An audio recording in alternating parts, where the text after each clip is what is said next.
So move. Second. Moved and seconded. Any further discussion? Was that Herb and Aaron? Mhm. Okay. All's in favor, signify by saying aye. Aye. Opposed? Motion carries. All right, next we have one action item regarding the approval of Stafford Construction of Canby to erect a covered play shed at Mark Twain Elementary in the amount of $107,600. And he sent a memo out, an email out, I think Friday about Yeah, that. late last week. Did you want to speak any more to that? There's nothing that's been changed from that other than the value is the contractor believed it'd be about a $20,000 savings after he looked at how much of the work was actually replicated. And I do want to explain that the same documents that were used for the playground scope of work were used for the covered play area, and we asked the contractors to stay to their side. And so Victor Nash did the architectural work for them. The Stafford included I think 4 the items that are currently being covered by the contractor doing the playground. So it included some additional excavation, some concrete work, moving the soil, the sod off-site. You'll see that in your update. And then the 4th is the bark chips, and those are all being taken care of. You've approved all of that. So that helped, and that helped in this case by about $41,000. So that, I think we would have caught it at some point in time, but nonetheless, thanks to the fact that you asked a few questions, Herb, I appreciate that, put me in a position to call him back and say, what's up? Because that figure was high as we talked about the last meeting. So now I'm asking that you give this reconsideration or consideration as the new value. I believe it to be accurate. Herb and I have had some good conversations over the last few days, just clarifying some things, and I don't know, Herb, if you want to share your thoughts about that right now, but you've had some good insight. Yeah, I got a set of plans from Andy to give to another contractor, and so I thought, well, I better take a look at it myself and just bid it out like I was going to do it.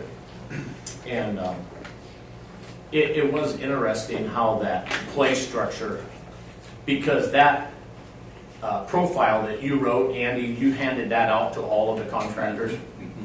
So if they would read that quick, it says right in there that these items, the curb, the chips, and what Andy just said, are not under the play structure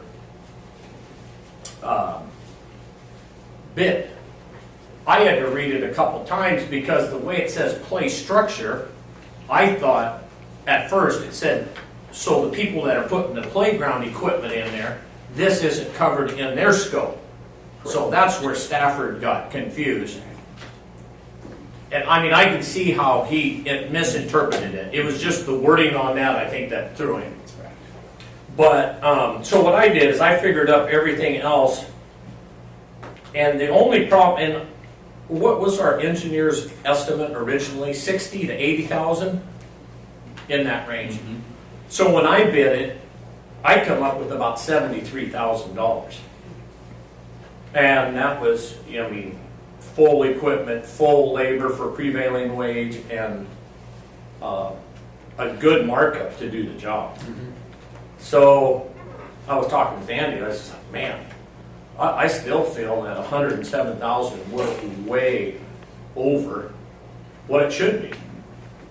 And I had another contractor look at it, and he couldn't commit to having it done by October 1st. Even though the information was public, I would not give him the amount that the other man had bid. Mm-hmm. And he had looked at it, and he goes, well, if I was to bid it, it'd be between $65,000 and $70,000. And I said, well, you're spot on with what I figured it. So I told Andy, I said, I don't know. I know we got to have a place for these kids to be out of the weather. But I don't know if it's going to behoove us to put it back out for bid and rent a tent for 30 days, 60 days, until we can get somebody to come in and put it up. Well, Andy, you looked into the cost of a tent as well, didn't you? Yeah, we got a range of $25,000 to $35,000 for 5 months to cover the existing concrete, which is 55 by about 99, 100 feet. So roughly about $7,000 a month-ish. So, yeah, you're in a tough position in that, you know, it's possible, and as I explained in the last meeting, you know, we had multiple contractors that we contacted. Two of them were very clear. They were considering submitting a quote, but then said that there's too much of a heavy workload. They wouldn't be able to get it until January or after the new year anyway. And one contractor we got no response from, and then we got the response from Stafford Construction. So I think it's indicative of the times. These guys are incredibly busy, and as I was explaining a little bit to Herb today, excuse me, if I had to explain anything why this was maybe a little bit higher from Stafford is he's committed to putting it up right after it's delivered, so that first week of October, where chances are if we had an open window of erecting the structure, you may see that figure actually be less because there'd be more competition with that because the window is wider. However, and Lauren and I both spoke about this, getting on the Mark Twain property much after, you know, the middle of October through March or April is going to be a stretch. It just gets wet in there, and I think you'd have a hard time getting equipment in there. So if we didn't do it now, then I think we're obligated to attempt for 5 months, rebidding it next year. I still am having a hard time feeling like you're going to save much money, especially with the addition of purchasing a tent and the inconvenience, and there'll be some heartburn by some folks, parents and others, who are having to have their kids go out in a tent every day for a few months. But that's the position that we're in. It's not ideal. Also, you and I spoke, you want to talk about why these covered play areas are actually needed? Yeah, we've got 5, 6, and 7-year-olds that need a place to go while the gym is going to serve a great purpose for interior space. When you combine the needs of PE with cafeteria needs, because some of the cafeteria tables will be on the gym floor in addition to the cafeteria itself, it's going to be a very, very challenging situation for Greg Kotz to be able to figure out where he's going to put those kids on a rainy day, and rainy days between whatever November and April.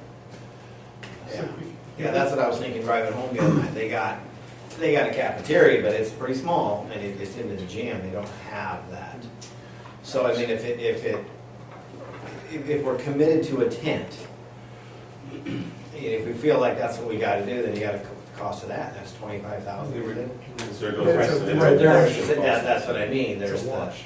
yeah. That's what. Well, I wouldn't do it for that. I would put up a tent for a month, put it back out for bid, and rock a road right into it. I mean, you could rock a road down to that work site. It's all concreted and paved already.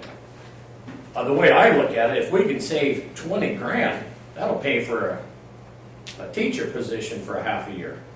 So I don't know. I mean, to me, I just can't. If it was 10 grand, I would say do it. I wouldn't even think about it. But it's just still in my mind. I gave it every task plenty of time to do it. So I mean, even at that 70-some thousand, they're making good money. Sure. But do you think we realistically get a decent bid in the short term here? Oh yeah. Well, as it's getting later in the year, the summer projects are finishing, there might be. Yeah. So you might think be room. do you think if we put it out to bid, we get Yeah, and especially if we put it out on the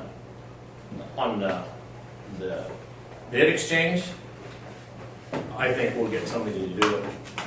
In the How fall? long would it take to get it out to bid? I don't know on the exchange how long it would take. Yeah, Where we if realistically you're talking want the DJC, it goes out 3 or 4 times a week, and then we normally give at least 7 to 10 days turnaround for people to respond to that. So could we have at our next meeting? Response? We have a- Yeah, I mean, sure. I'm assuming, that's Lauren's world, and the maintenance department handles those.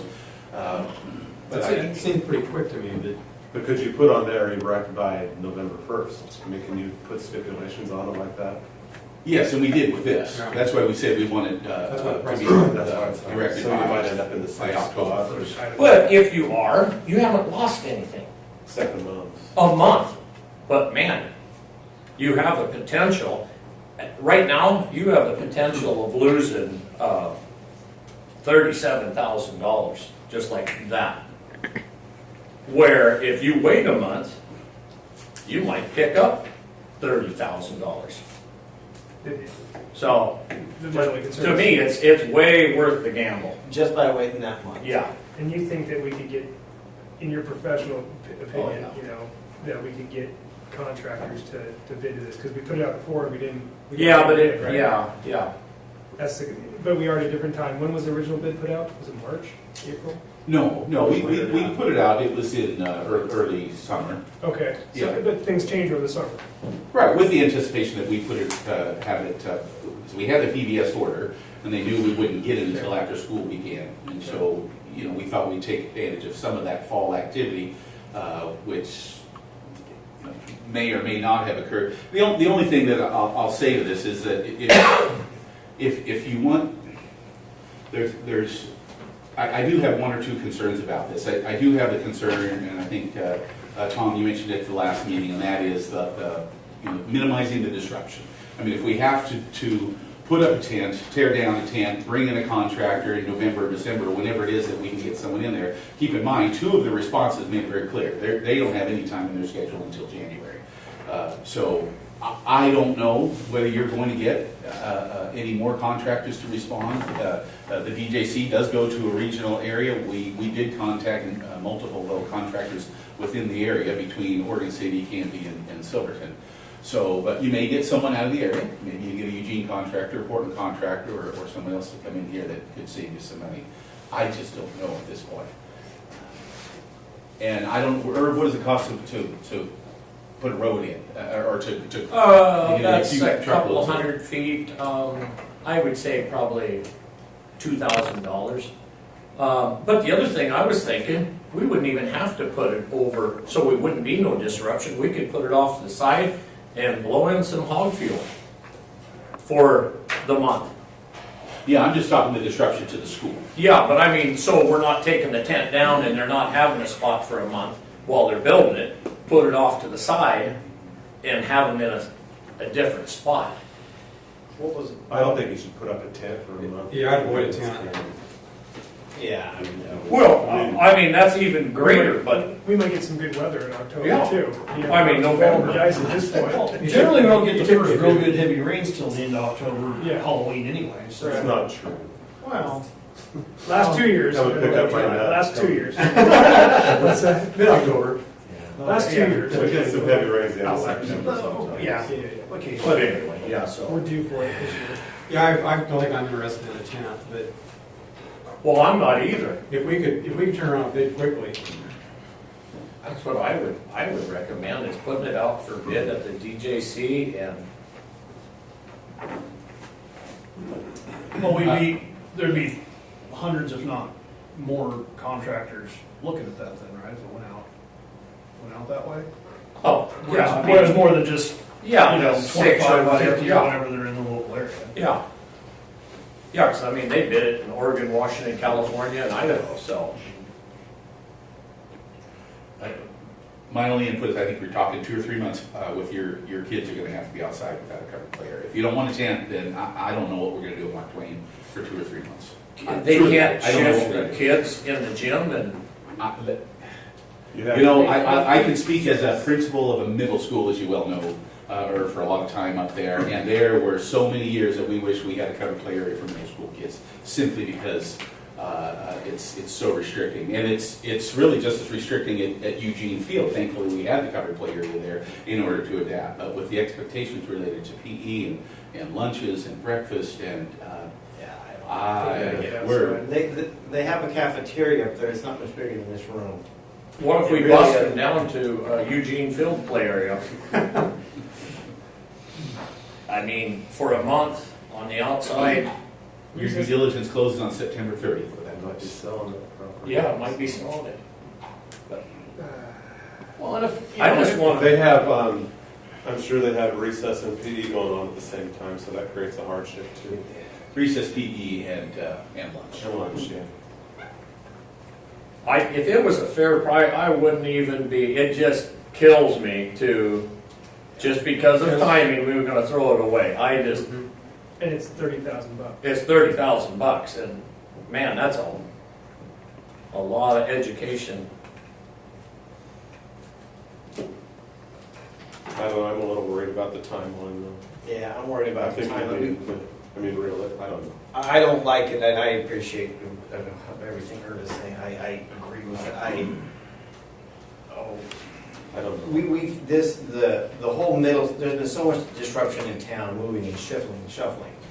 I want to be done with it. And with regards to all these projects, we've had some really good wins, some really good bargains, some really good deals on all of these things. And you know what? They got us on this one. Let's get it done. Well, and we did save some money by voting it down last time, and Yeah, these would be yeah. future And ones. I mean, Well, but if we can save some more, you know. the kids and the staff need, in my opinion, they just need no more structure. Because we put this back out to bid, we lose this Yep. guy for this contract. Well, he may rebid it. He may rebid it, but is he gonna say, well, I give 30 grand less, but it won't be till December? You know, and that's the role that SFSD take. That's- Well, we could put a stipulation on when it has to be done, right? And They may not be. and two contractors have said they can't be. Well, and I understand that. Yeah, I mean, the question I would ask is, what do you want me to do? What do you want me to do with 330 kids for 3 months? Well, I think they're like spotted owls. They're a lot more resilient than we think they are. Well, in all fairness, it's not gonna be popular. Most of us went to schools probably that didn't have covered areas. I know Yeah. I did. When it rained real hard, we crawled inside the big tires and stuff. I mean, you know, that's, so, you know, people aren't gonna like that, and maybe it's not popular, but they're not gonna melt for, you know, a few times. And, you know, maybe if it gets done in late October or November, and you can justify it by saving some money, might be worth it. All right, do we have a motion? I move that we approve staff construction to erect the covered play shed. That's what moves, is there a second? Second. Need a second. I think we've had plenty of discussion, so all's in favor, signify by saying aye. Aye. Opposed? Nay. So 4 to 3. So who are the ayes? I'm sorry. Aye. 2,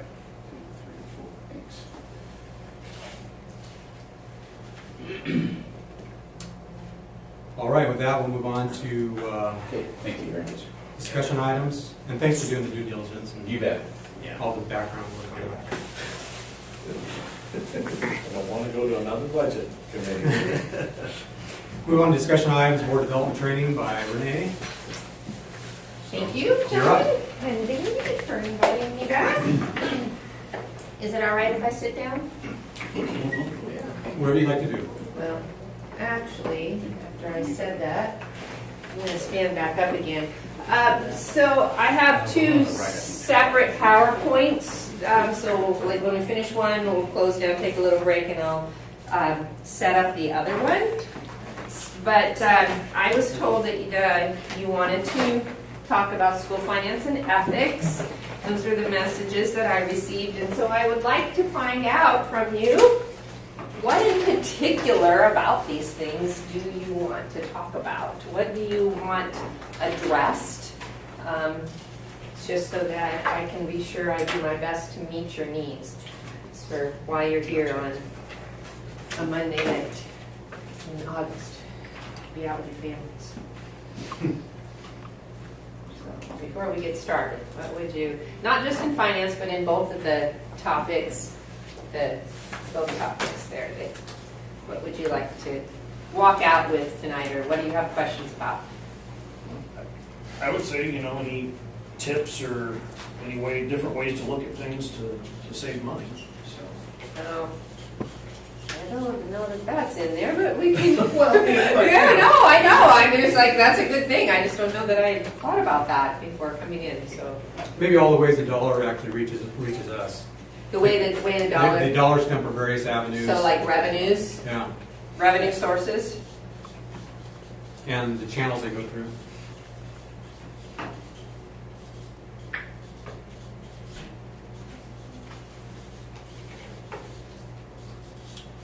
limitations on some of those channels, maybe? What you could spend some on.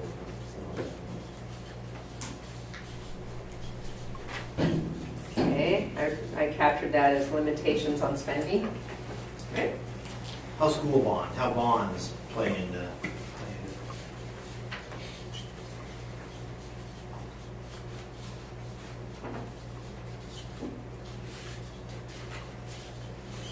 Okay.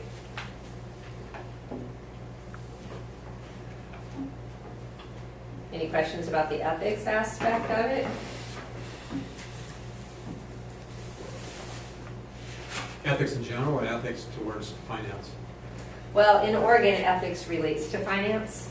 That's, our Oregon ethics laws are about finance. They're not about whether you are honest and ethical, having integrity and your word is your bond.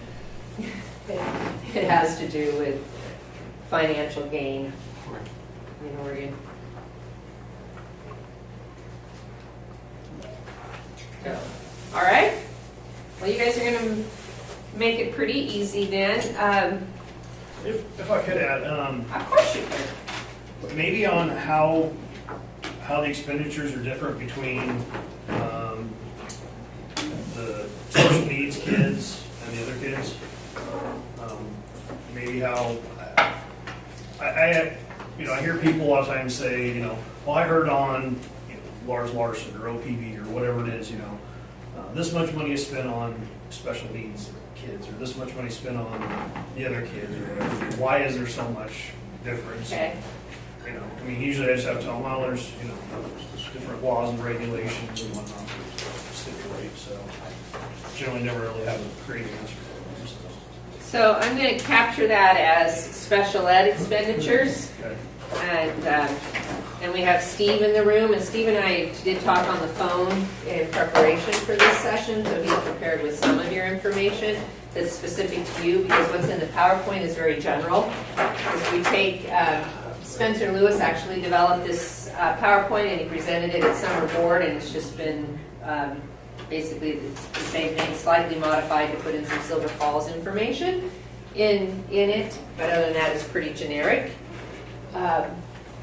And so it won't have your specific information, but maybe Steve could speak to some of that for you. So, okay. Well, what we're going to do then is we move forward, and we'll hopefully be able to hit these things, but when we talk about school finance, there's really like three big pictures to it, and in your booklet here, right inside after the blue paper starts the presentation where if you want to use this to take notes. And I know most of you already signed in on the yellow sheet. Thank you. That's just a way for us to send you evaluations at the end like we did last year when I was out here. So we're going to talk about these three parts in particular and the board's role around these, and we're going to spend the lion's share of our time talking about budgeting, which is a revenue and expenditure kind of piece of it.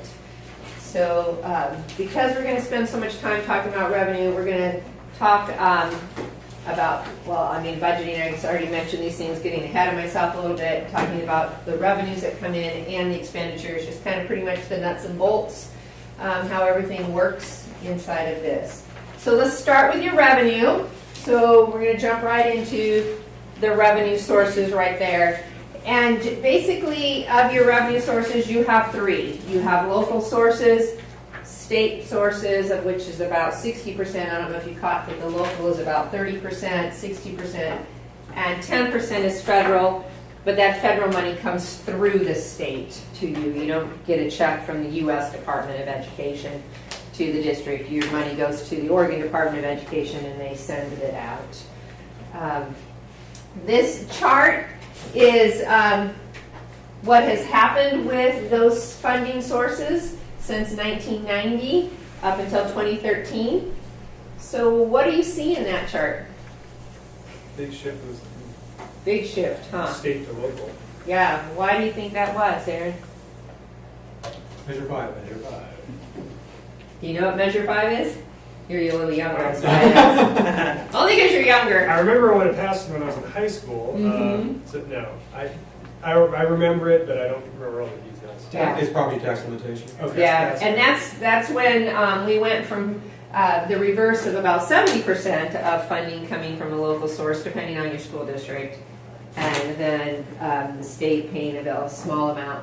So I remember this when my family moved out to Troutdale, and we moved into the Reynolds School District. My kiddos were little; they were 3 and 5, had just turned 3 and 5 when we moved to Troutdale. And I remember getting our first property tax bill in our statement.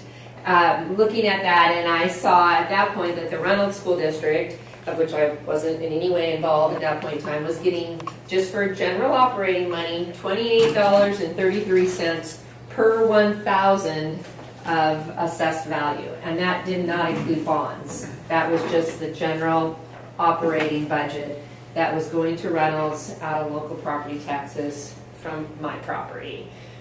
After Measure 5, when everything got phased in and where we are now, it's capped at $5 per 1,000. Goes to local education sources, but not all of that $5 comes to K-12 districts, because that's also shared with your education service district and with your local community college. They each get a chunk of that $5 per 1,000 of assessed value. The other big thing is the federal government now has a much bigger hand on what we do. They do, but of course their money doesn't go with their mandates. I mean, forever we've been talking about special education, for example, the IDEA individuals with, Disability. Thank you. That legislation was supposed to be funded at like 40% of the costs, and it's nowhere near that. So if the federal government would fund at the full level that they promised when they enacted that legislation, the federal dollar amount would be quite a bit higher, and then everything else that they mandate that they don't fund. But you're right. So the local property tax kind of flip-flop with the state. Where did the state revenues increase come from? Did it come from like lottery dollars, or where did it? It didn't. It's just our general income tax. It's how the state is funded. Everybody's income tax. It's just general income tax, and then here, if you correspond down, gee, that's the recession hit. So the state's revenues were down, so what the state funded education was, of course, also down. And then we got a little bit of a bump, and then we started coming back down again. You can see I don't have more recent years than that. It stops back there. But yeah, it's just our income taxes, and so we're getting, it's part of the argument that comes out of Salem is that, well, you're already getting the lion's share of our revenue, and then you want more. And it's like, yeah, we want more because we don't have enough. There's a reason why we're 48th in graduation. We're also 48th in funding for K-12 education in the nation. So there is some correlation there. So when Measure 5 hit, that's when it took that immediate drop, and then it started to come back just due to property growth, and also the rates can go up. They're limited at 3% per year, but you would kind of see that just real stable, steady growth. But with the income taxes, that 0103 year was probably the worst single year that I've seen, and then out towards the end there. So which one? The O. 0103, 0102. Okay. Or excuse me, 0203, at the end of the 0103 biennium was a horrible year. And then out towards the end would be where the recession is being reflected out towards the end of the chart.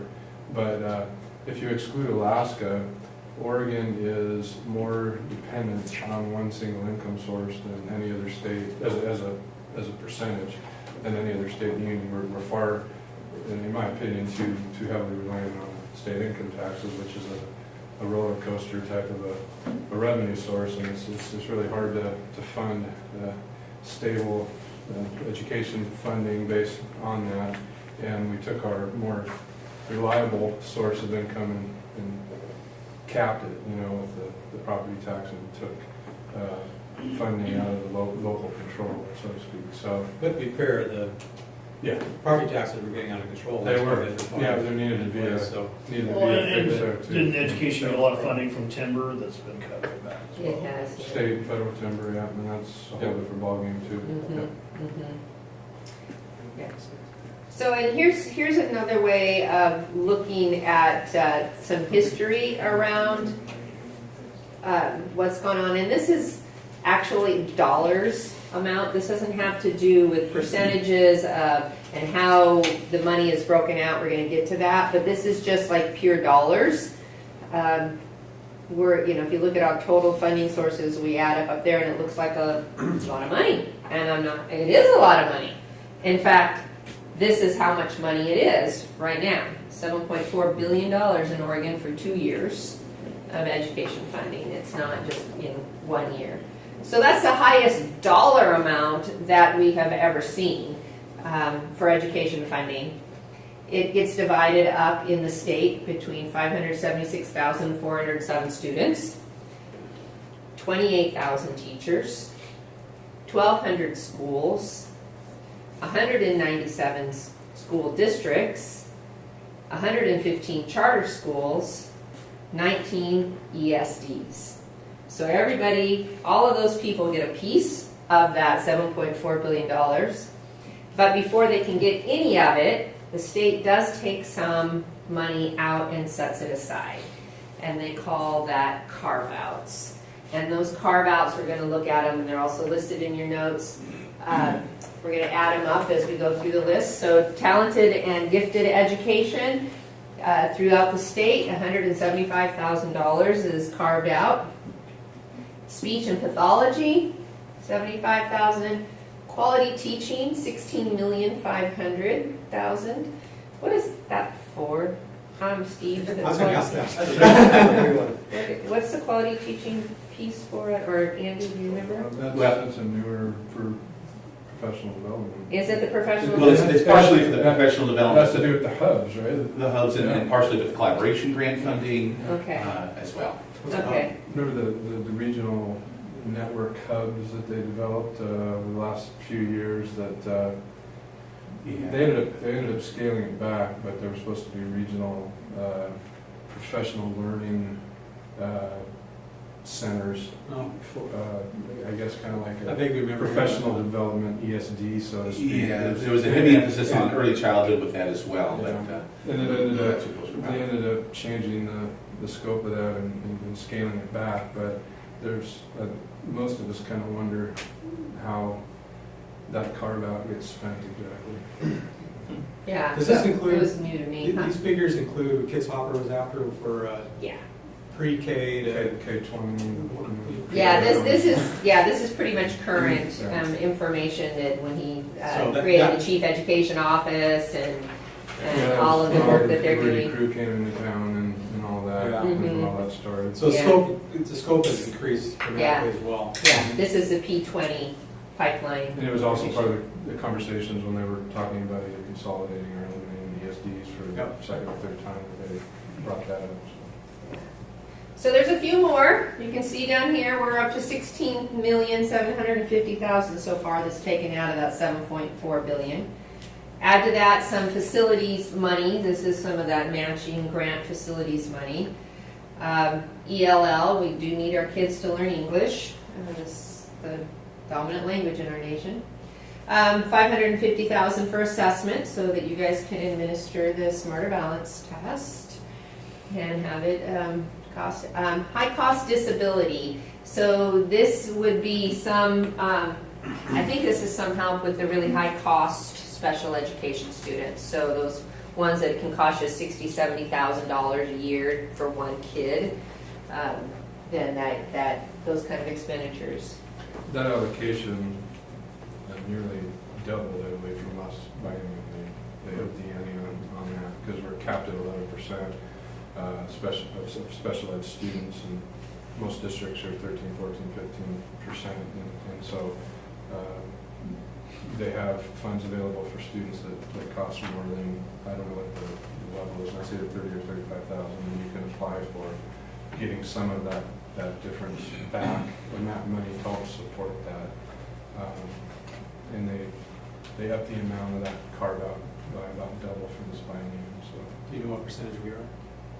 IEP students, We're 14%. 14%. And we'll talk about that a little bit. And then small districts, they set aside some money for those really small districts. You don't qualify for that. But altogether, they've taken out $65,550,000. So when you do the math on that, take that, you divide it by the 576,407 students in the state, and it works out to be $113.72 a student that is indirectly taken out of the general school fund. Now, you may get some of that back, like he was talking about with the special education things. If you have TAG students, if you have ELL students, you might get some of that money back, but you don't necessarily get all of the $113.72 per student. So in this one, we're going to hear about, let's see, I already got this, yeah, I don't know where this slide is here. Okay, $2 million. It may not seem like a lot of money, according to Spencer's notes in here, but when you divide that again by that 576,000, it works out to $3. So if, okay, that's his thing, if 2 million came to you out of all of that, it would be $3.40. I mean, I don't know what I'm talking about, and I'm sorry, let me read my notes. This is really embarrassing. So, if you hear about a new carve-out program that the state plans to allot $2 million to, and we divide that by the number of the students in the state, it will cost this much. So that's what he was trying to say. So if you hear of some new program the state's got some great idea for, and they're going to carve out some money towards it, and it's going to cost $2 million. So this was a hypothetical that Spencer threw in there. Sorry, it wasn't. I was telling Andy earlier, I have 13 workshops just in August. And so I've been slamming to get prepared for all of them, and I don't know this one as well. I'll just be really honest with you. I don't know it as well. So we're going to work through it together, and we're going to figure this out. We have Steve here to make it fit silver balls just exactly right. We'll get through it. So the first thing that we're going to talk about is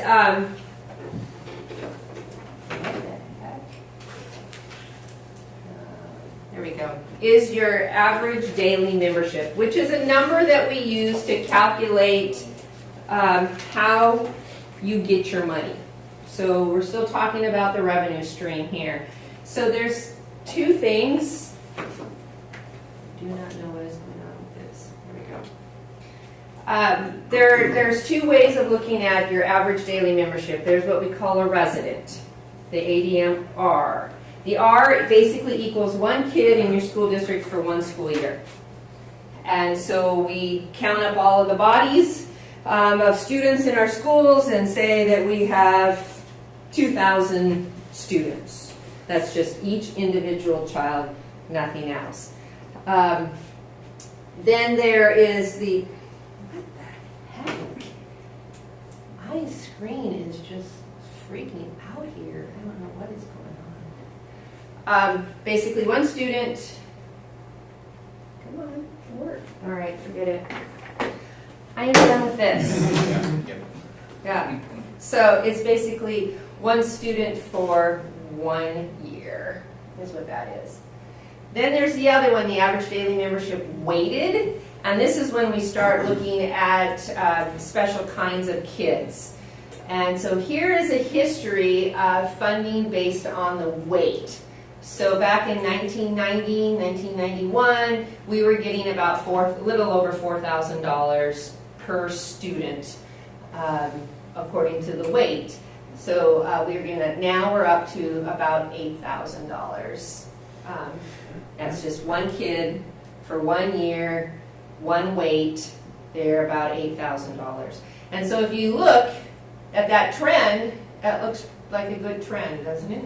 That looks different than your first one on the revenue by the big shot. Yeah. Why do you think that is? I don't know, I was asking you. Well, because we're actually getting more dollars.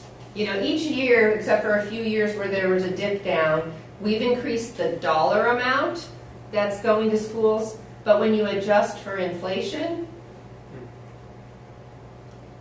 And also the scope. yeah, So the dollar's not traveling as far as it did 30 years ago. Exactly. 20 years ago. exactly. So when you're looking at that still, at that 1990 thing where we thought $4,000 wasn't very much, that little over $4,000. Well, what we're buying now with our $7.4 billion, it has less buying power than we had in 1990 when you adjust for inflation. So those figures you had, that's just state funding, or that's all funds? No, that was all, those were all the, well, the 7.4 billion, that's just state funding. Yeah. And more restrictions on Mhm. how you spend it. Oh, yeah. This Yeah. is probably more the tell because, administrators in the state will say, well, we're giving you more money, we doubled what we give you. Exactly. But I think this is a good thing to say on our side of the budget or from the district side. It's not getting us as much as it was, 25, 30 years ago. Absolutely. I don't remember if this graphic is in this PowerPoint. I had taken one look through it, but I know between maybe 03 and about 2012 or 13, the amount of the state pie, percentage of state pie dedicated to K-12 went from about 45% down to 37, 38% over that 10-year span. So that's another factor in all this. And the legislators are really kind of tired of hearing about that. That's partially because of Oregon Health Plan, they took a bigger bite. Yeah, there's more of the pies are with social services, but it started to climb back up that ratio a little bit the last few years, but we're still quite a bit behind, I believe, where we were about 10, 12 years ago. Yeah, I ran into Senator Jackie Winters at that. We happily see the same hairdresser. Actually, going again soon. Well, but she was sitting in the under the hairdryer, Jackie Winters was, and I was sitting in the chair, getting my hair worked on by the beautician. And I had just come back from a trip to Spain, and I was marveling at Spain's infrastructure and their highways. Their highways are just amazing. Now, some of them are tolled, but if you don't want to go on the tolled ones, you can go on other ones, and they have these circles instead of dealing with stoplights. Or stop signs, you just have these travel circles and traffic just flows. But the condition of the highways were just amazing. And I was reflecting on that, and I said, yeah, but nobody here wants to pay any money in taxes so that we can have good roads and whatnot. Well, Jackie Winter, she pops up because she hears my, commenting, and so then we start talking about where I work, and she goes, oh, are you with Chuck Bennett? And I went, no, I'm with Jim Green. So she could connect to the right places and who was lobbying and whatnot. But she kept saying, well, I'd be willing to give more money if the money went into the classroom. And I had to ask her like 5 times, what does that mean to you? How would you know that the money is going into the classroom? And she couldn't ever really say anything definitive. So it's a nice little statement, I'm pontificating here, nice little statement to hide behind, oh, if it goes into the classroom, because it, sounds like for some reason we're not educating kids and not putting money in classrooms. But, so that's just kind of an argument. So if you want to go and advocate for your district on behalf of your kids, then have some examples of how money is going into classrooms might really help. But To that point, though, it's not enough. Department of Ed has grown enormously. Mhm. All these restrictions, all the bureaucracy involved has created more positions and jobs that they get funded out of educational dollars. So the legislatures actually has created a vacuum of dollars going in the classroom because of all these other new mandates and requirements. That's a good thing to point out to them. My dad was a school board member years and years ago. He tells me when he went to the Department of Ed, walked through the building, he knew everybody. That's not going to happen today. No, it's a growing thing. Hey Renee, we're also, also grasping trends. At some point, maybe you have it in there, but PERS. I don't know anything about PERS. And maybe at some point, do you know anything about the trend? When will this tier 1 bubble kind of, and all this matching that we have to do possibly expire? We would bring it.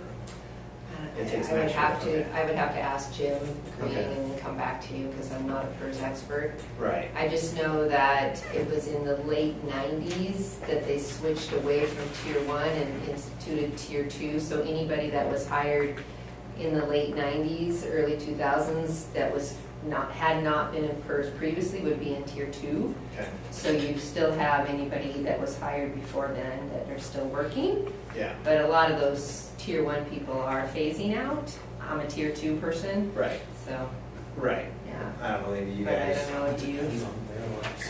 I would have to ask But they Jim. have, they have their tables and charts that have, you know, what's, Mhm. you, Steve, are nodding like you know what they should Well, know. I haven't seen an updated presentation from, they do have a lot of demographic information that they usually present. I can't remember the director that retired recently, he had a really good presentation. But, we'd have to get our hands on that just to look at how it's breaking down. Because even though there's less tier one employees still active, you know, obviously there's a lot of benefit, you know, to be paid, which is why a lot of districts obviously get, you know, bonded to pay PERS off in advance for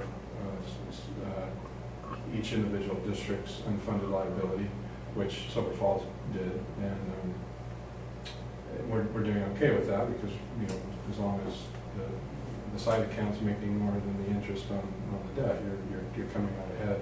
But the numbers are shifting. I know, the one stat I do know is at Silver Falls now, we have just as many OPSERP, or they don't like to call it this, but tier 3 employees. These are employees that started in the system in 2003 or after. It was the new tier that was created with the legislation that occurred during that time.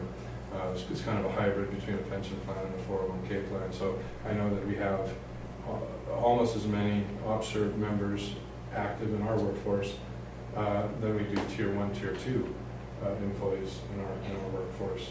And that rate is about 5 percentage points lower on payroll, the OPSERP rate, because it's not tied into the kind of the past, you know, so to speak. So we pay like, I think it's like 11.5% this plan and employer match for a tier 1, tier 2 employee, but we pay about 6.5% for an officer. So the more of those as we go forward, Yeah. our current employees will certainly cost less, you know, per payroll. Now, of course, we still have our, we have to charge a percentage of payroll to pay for the unfunded liability Right. across the board, which is about 8%. But overall, that's getting better. But then, of course, we run into the PERS reset rates, which we've talked about a lot, which will come out next month in September for the 17-19 biennium. And those rates, both for Tier 1, Tier 2, and OPSERP, are going to go up. And more of that really has to do with poor investment performance during the 2-year window that the rates are going to be based on for this next biennium. And some of the reversal of the latest legislation that occurred. So a combination of both those things are going to have a significant impact in rates, more so even on school districts than other local governments. Right. I guess the question I was asking, you know, it's a huge issue now. It's just recently been reported in the papers about this. And Right. when 5, 10, 15, 20 years, when will that generally start to become less of a Yeah. big thing? Do you have a general comment on that? When will that be? I don't. Okay. We would have to get the latest presentation that PERS has. They Yeah. usually update the presentation that has some fascinating demographics around the cross-section of PERS members, active versus retireds, and the scales and all of that. There's a lot of statistics involved with that, and I haven't seen one for probably over a year now, but Yeah. it would be worth looking at.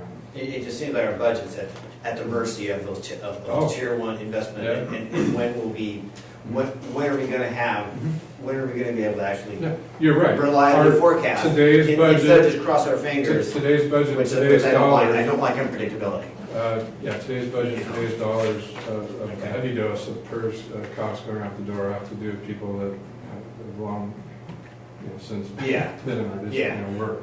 Yeah, so, well, good. I mean, if you get, whenever you come across an article like that that explains that, Sure. gives me some answers, I'd love to share with all of us. Sure. I don't like things, the unpredictability of that is just frustrating, because it affects how much money we can spend on our kids. Good conversation. Yeah, thanks.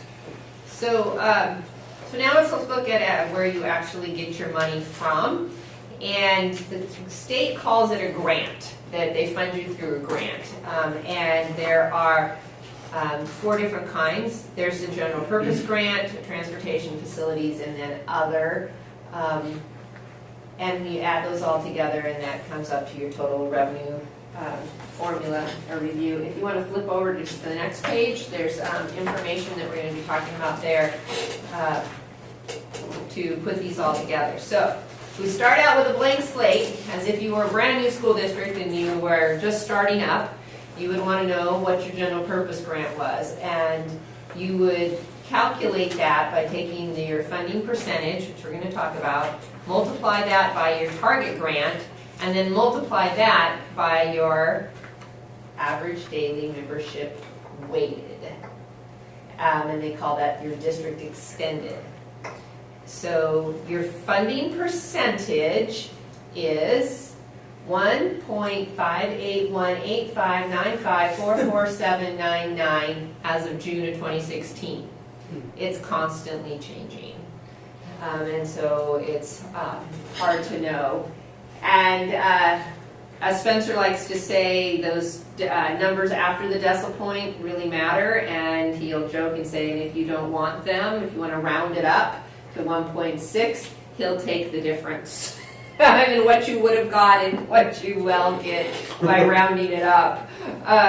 He says it's the difference of millions of dollars across the state. But anyway, this is a number that Steve is constantly looking up and checking on as he's putting in requests for your state for funding. So that's your funding percentage, and I think that number is written down in there. It is. It's in the state box. June equals that number. Then your target grant. We call this a target because it's kind of always moving. You start out with $4,500, and then you add to it your teacher experience factor.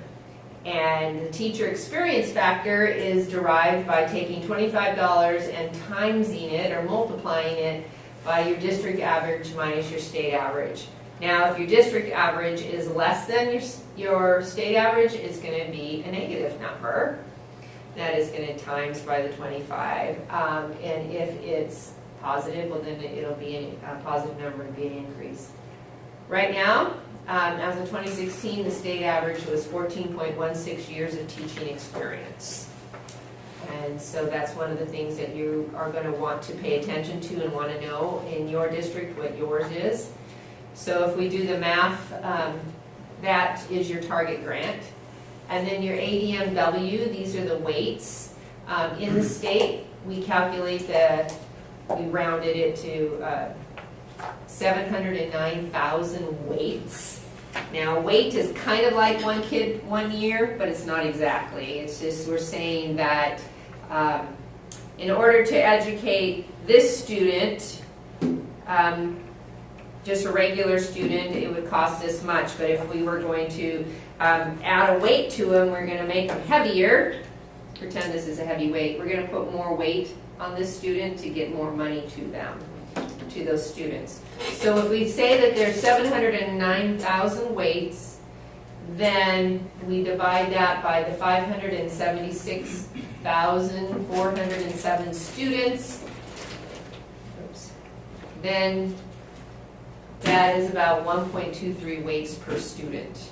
Not every student is going to get 1.23 weights, but that's how it would average out. And if you want to know what statute drives that, if you like to look up law, that statute is there, and is it in your notes? Mm-hmm. It is there for the general purpose grant and how all of this is calculated. So we're going to talk about what some of those weights are. Some of them are, you're more familiar with them, like special education. That would be like having two of these, two students. For one kid, if one kid's $8,000, then you would get two $8,000 for each one special ed kid, in theory. But as Steve said, you can only claim 11% of your population, your student population, as special education, regardless of what your reality is. But then there's that other grant you can tap into if you need to. Why is there the cap? Because I asked that exact same question when I was a school board member ages ago, and they actually had the audacity to say, because school districts would lie and say that they had more special education students than they really did, and that they would pad their budgets. You have to have documentation. Amen, thank you very much, but that was the response that I got when I stood up and asked a panel of legislators, and I was at an OSBA meeting that had a bunch of legislators, this is when I was a board member, and I said, well, why can't we do something about this 11% cap? Because Reynolds always had more than 11% as well. And that was the response that I got, was that because then school districts would pad their budgets. So what is our percentage, Andy? Currently about 14%. 14. And it hovers, we've had it as low as 13, high as 14.5-ish. So how is that related? Well, that extra 3%, then there's that carve-out money for those high-cost disability students. So then that's when Steve applies for a grant. But other than that, you just have to do it. What's the state average? It's close to that. I think It's maybe a little closer to 15%. Okay, Yeah. so we're Oh, yeah. Yeah, okay. We're not Okay, absolutely. under or. They also do have a small amount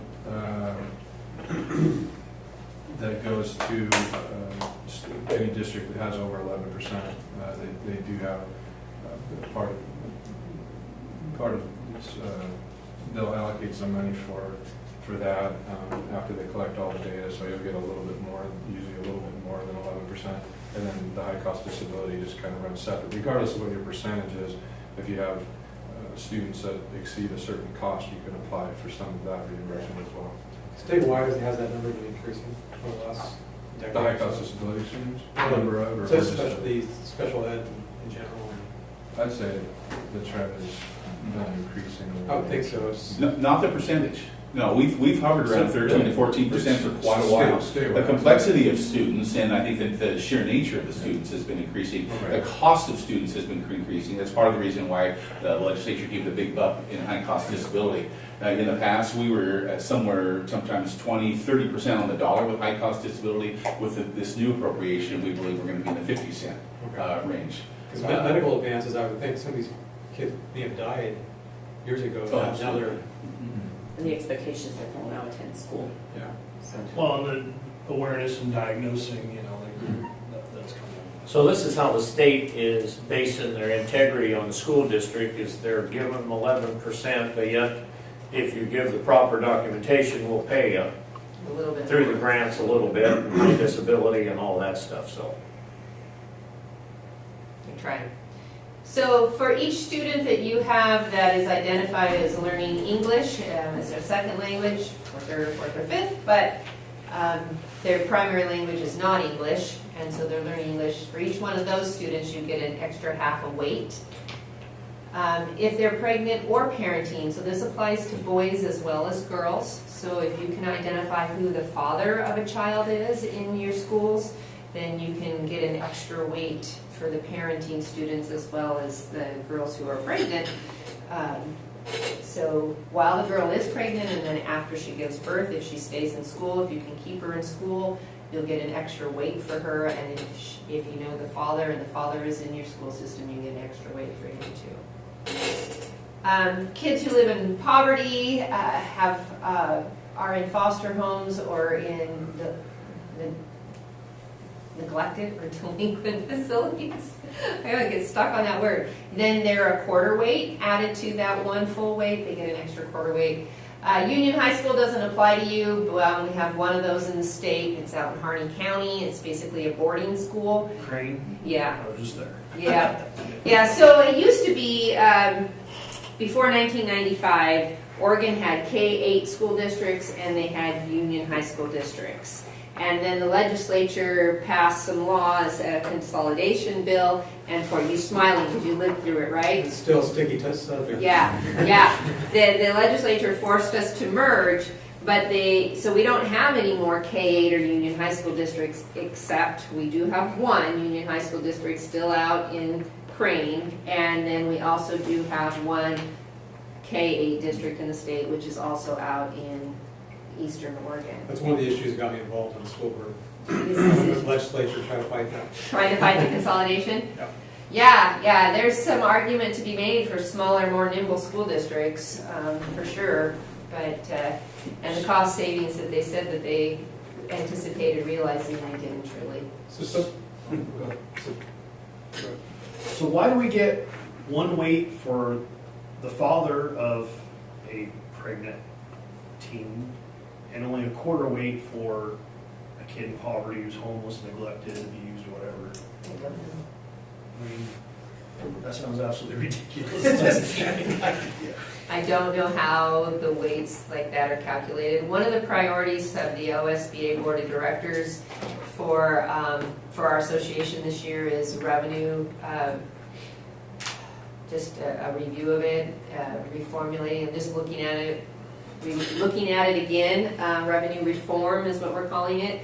And so in all our fall meetings this year, you'll be wanting to be sure to go to the fall meeting because they're going to be talking to all of the membership, which is you, of OSBA about this revenue reform initiative that the Board of Directors is wanting OSBA to take the lead in for the state, and they want to get feedback from local boards about their proposal. They have a plan. They're going to bring it all before you. I don't know what it is, but if you come, Jim Green will, and his legislative team will share that with you. And it might be weights. Go ahead, I Darcy. would say for your foster, your neglected kids, you have other agencies that are supporting those children, foster parents, mental health counseling, etc. Your delinquent children are kids who are, if they don't go to school, are going to become incarcerated. So they've got probation officers, those kinds of things. So they've got other agencies that are getting portions of the money.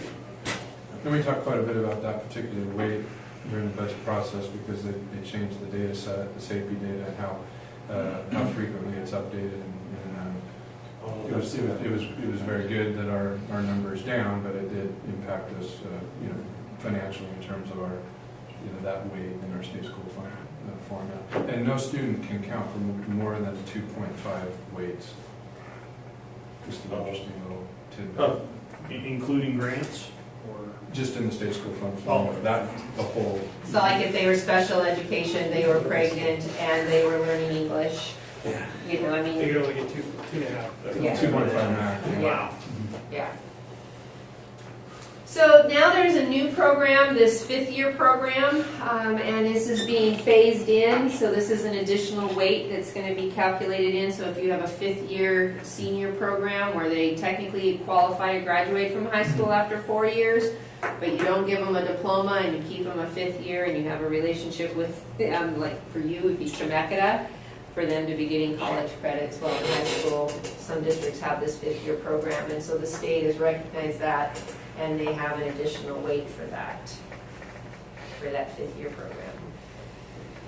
So to look at this again, there's your general purpose grant. The next area is transportation. I'm going to put this all together for you in a little bit with a fictitious school district, and then we'll look at your school district.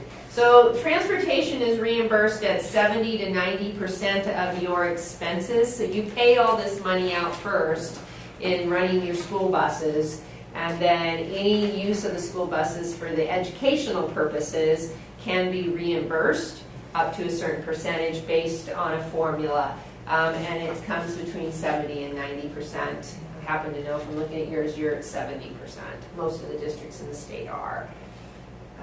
Is that something they think they'll keep, that rate, or any noises about changing that ever? Or? I haven't heard anything about the transportation grant percentage changing.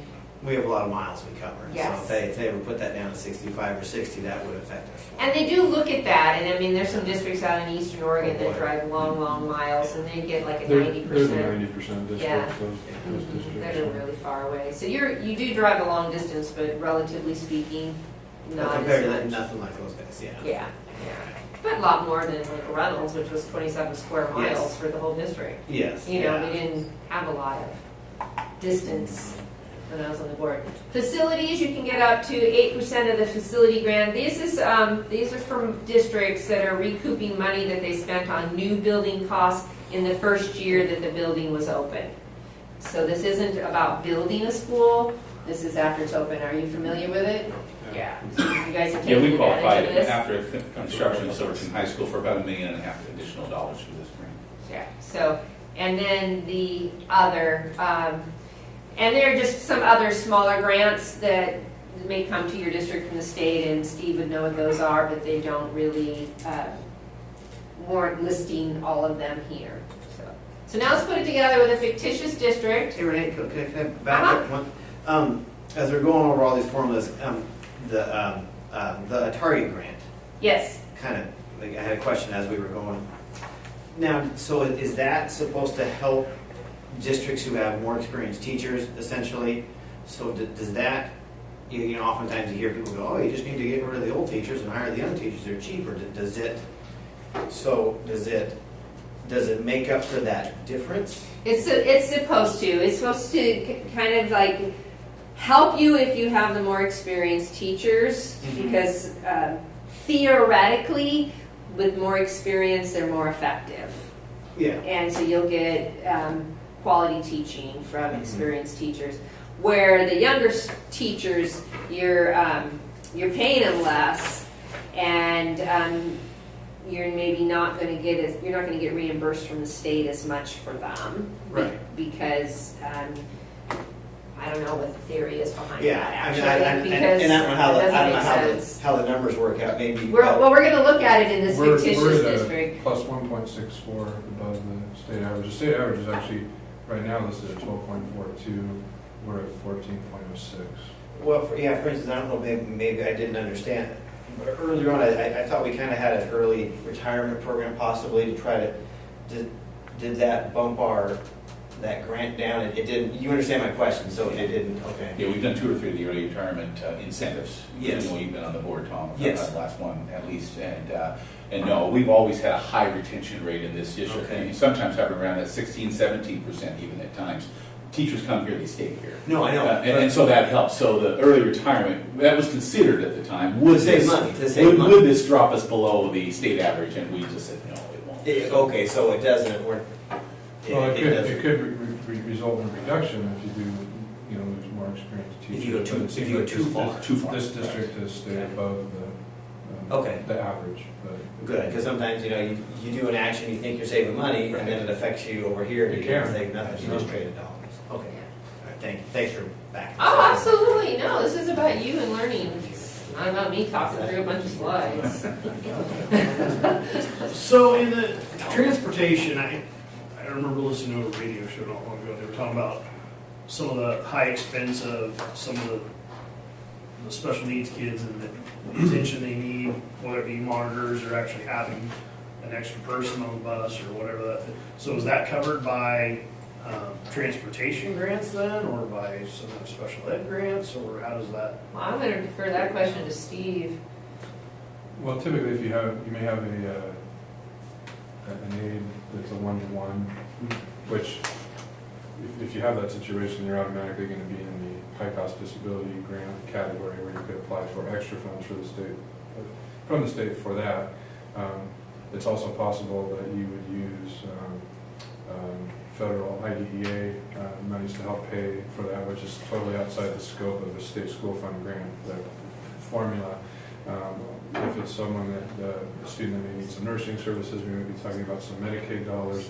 There's different funding sources, but no, that would not flow. This would be an employee of ours that might have to accompany the student to and from school as a part of the workday. It would not be part of what we're paying for transportation, so to speak. It's just part of what they do for the day to help take care of that child. I'm just trying to understand where all the money Sure. from all the different pockets goes. Right. So we're going to look at this as an example, a way to put it all together. So in this fictitious school district, there's 1,509 students, of which 187 are special education. That has to be capped at 11%. So instead of being able to claim all 187, they get to claim 165.99 students, or weights. There's 77 English learning students. They have 3 students who are pregnant or parenting. They have 263 students in poverty, foster, neglected, and delinquent. It's not a union high school or a K-8 district. In this district, the teacher experience is 10.85 years on average for this particular district. Their transportation costs are $1,425,398.07. They are still under construction of this money, so they can't take advantage of it, even though they're spending $8.2 million on construction this year, coming out of their bond funds. they don't qualify because they're still under construction. So if we're gonna put this all together again, and try to figure out the general purpose grant, we're gonna start with that funding percentage.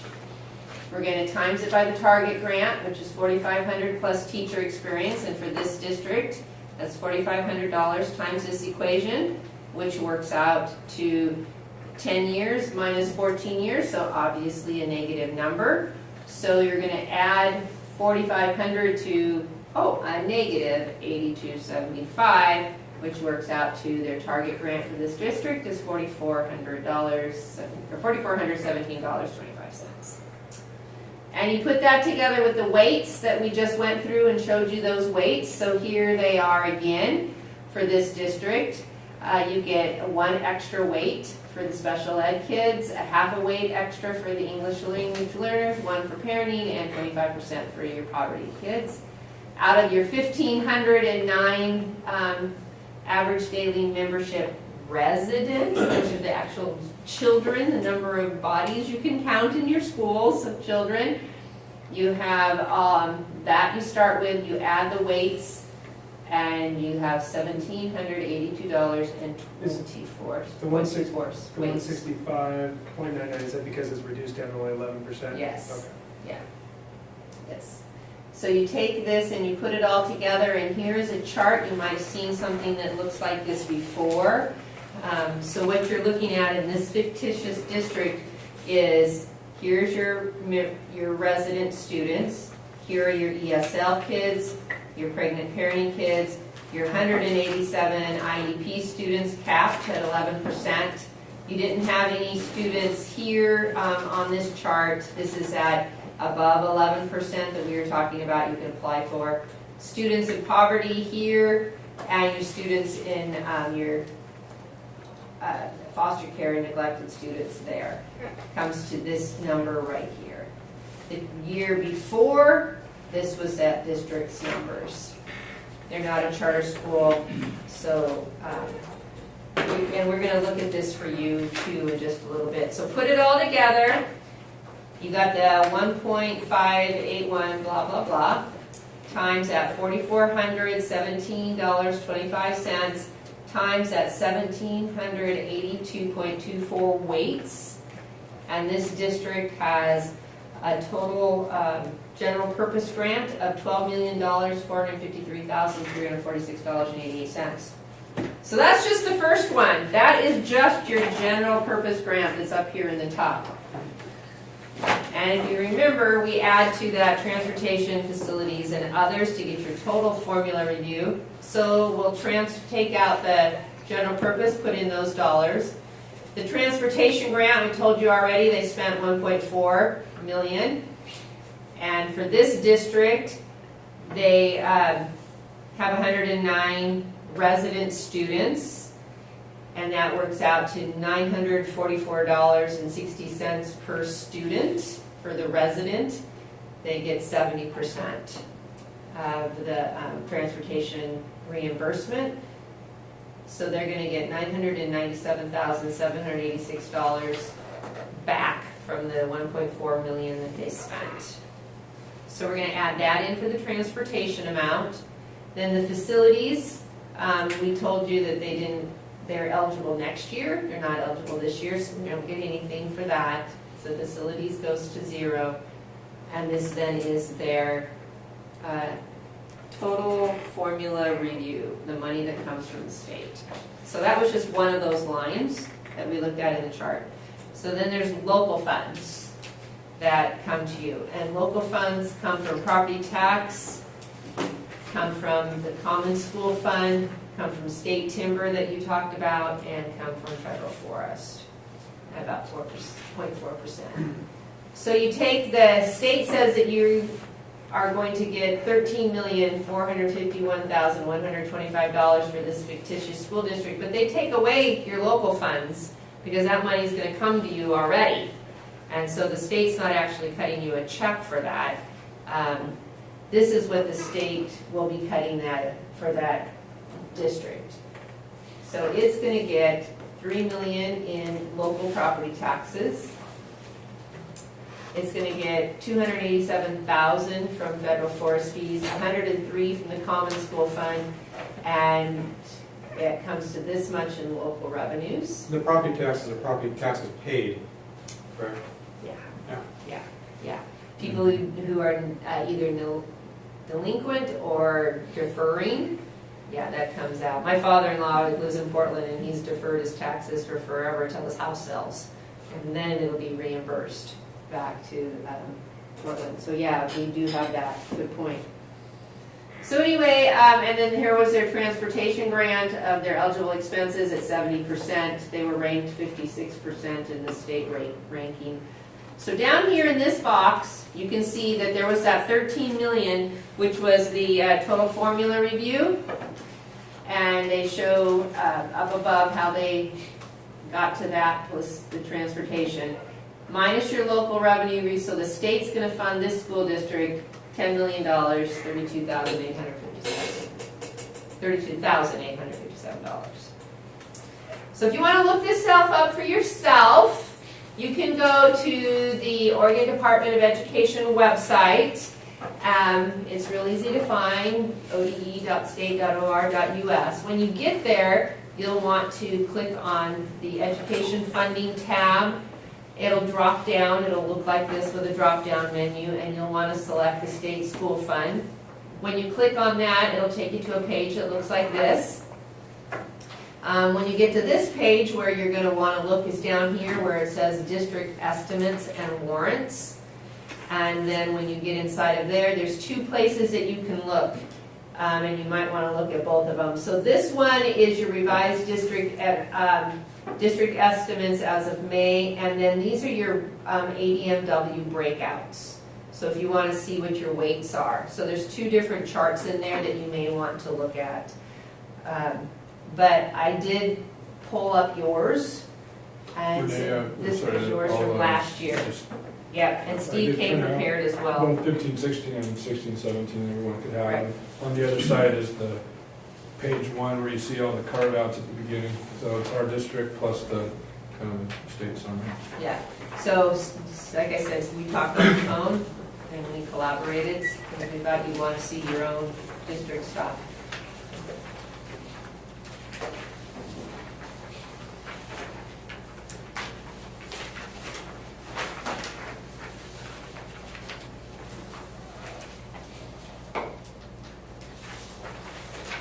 So now instead of a bunch of gibberish, this should actually make sense to you.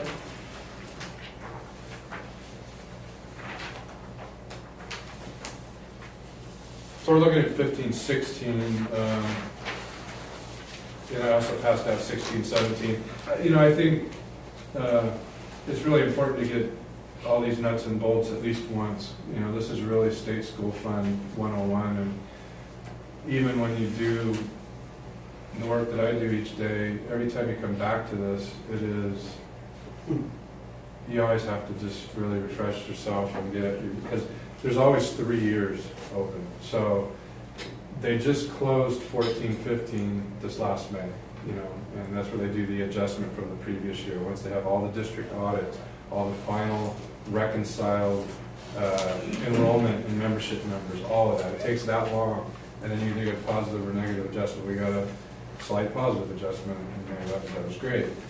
But in the same token, so 14, 15 is open all the way through. It goes through, I think it's a 27-month cycle. So 14, 15 was still open through May. 15, 16 we were in the middle of. And then 16, 17 opened up on March 1st, because by March 1st, ODE by law has to have an estimate out for districts so they can start to prepare their budgets. So now 14, 15 is closed. 15, 16 will be open until May. We're in 16, 17, and then come March 17, 18 will be open. Last year was easy. It's an easier budget year when you're not waiting on a legislative session. So as we hit January, all the way through June, they have to come, ODE has to provide an estimate by March 1st, even if there's a budget that's not passed, and I know a lot of you on the board know that. This last year, we knew what the number was. We knew what the biennial allocation was. Unfortunately, knock on wood, we're in the second year of our second straight biennium without any state budget cuts, which wasn't the case, obviously, the two biennium before that. So it made revenue forecasting about as easy as you could get it. Now, there's still, as you know, a lot of variables. There's the enrollment piece. Unfortunately, we're in a district that is pretty stable. A lot of districts are in declining enrollment environments. Again, the state allocation has been stable. You have to continue to update your local revenue, forecasting piece. But when I look at it, I think just to try to simplify the whole thing, in looking at 15-16, anytime you look at this, the easiest thing to do is go down to that box down in the lower left-hand corner and say, what's our total formula revenue, which again includes our projected local revenue. Well, for 15-16, the estimate, the most recent estimate we have, which was as of May 5th, 2016, which is probably the fourth or fifth estimate we received since it opened in March of 2015, is just about $33 million. Of that $33 million, we project that $7 million will come as local revenue, most of which is property taxes that come directly to us from Marion and Clackamas counties. And the state will pay that leftover number there, the $26 million, they pay that over 11 months. So when you received your July financial statement last Monday, you saw a pretty big number in there already for July. It was really our only revenue in July, but it was $4 or $5 million of general purpose grant money from the state. That's because they give a double payment in July. So they'll break that 26 million up. Well, this year it's higher. It's projected at 26.4 for 16-17 general purpose. They divide it by 12, but they'll give us 2 months worth in July, and then 1 month every month all the way through May. And then May is also when they do the adjustment from the previous year, and then in June there's not a payment. So that's how that works. And then the property taxes, they're pretty slow right now, but then hit November, December, we're getting a property tax turnover from the county every week from both counties. And then it slows down, and then you get your hits in February and May for the people that are paying on the 3 payment plan. So that's kind of the way, that's 95% of the general fund revenue right there that's flowing in between what we're getting from the counties and what the state's giving us every month. So I like to just look at it and say, hey, okay, so we have the 33 million. We know that our average daily membership, they're paying us on the higher of this year or the previous year, so they're paying us on 4,497.3 extended AD&W, which includes the 2 charter schools.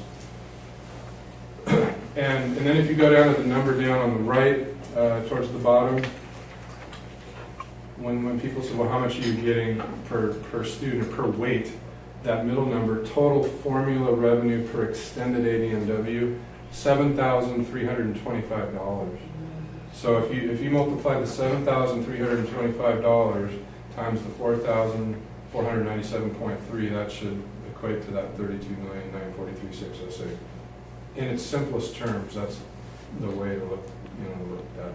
Now, if we had less AD&W in 15-16 we did in 14-15, which for most districts, they would not have been in that situation, even if they were in a declining enrollment environment, because 15-16 was the first year they paid kindergartners as a 1.0. So that's why it's not an apples to orange, it's not an apples to apples comparison on this one. But if for some reason our current year number was less than the previous year, we would be paid on the previous year number. They give you a year to try to catch up if you're in a declining enrollment environment. So that's why they put those up there side by side. But again, that's not apples to apples, because 14-15 was still kindergartners counted as half, and 15-16 were kindergartners counted as 1.1. Skews the numbers a little bit for a year. It's not accurate 100%. And that's another reason why we get hit with kind of a retroactive hit with the new poverty calculation, and it could have pushed us below. However, the kindergarten numbers were double compared to the previous year, so even though we took a hit there, we didn't have the opportunity to get paid for the previous year. We could have possibly recovered some of it, but again, it was a transition year. So Steve, if you can tell me, you know, I drive a lot, so I hear different pop radio or whatever. You can't hear the same song too many times. And so they always talk about, you know, like the all funds budget and that sort of stuff, how much it costs. And it seems like there's a lot of discrepancy in the numbers depending on, you know, who you're talking to, Mhm. or what radio program you're listening to, or whatever. So where do we find out what is our average cost per student? Well, we're receiving, based on this formula, basically in 15-16, $7,325 per ADMW, which is not based on bodies, it's based on the wage. You would, if you wanted to base it on actual number of students, you would take that 32,943,000 divided by our ADMR, which does not include the weights. And also, this is just the general fund. This is not the funds. This is not, we have Fund 200, which is grants and projects. It includes Title 1A, federal Title 1A, 2A money, Title 3, IDEA, which is special education grant funding from the federal government. Includes other grant programs like state grant, like the collaboration grant for professional development and creative compensation, and lots of small grants. That's all part of Fund 200. That's not part of this at all. I think you also hear figures like $11,000-$12,000 per student. Yeah. That includes ESDs and Yeah. Support, regional Department of support. Ed. and Because all when you that. look at the carve out, Renee did a wonderful job of taking what these carve outs look like, but part of this money, the state allocation, 95.5% of it goes to districts, and 4.5% goes to ESD. So, again, it all depends how, we could take all of our funds, including these grants that I mentioned, and take that divided by number of students, and take it at that.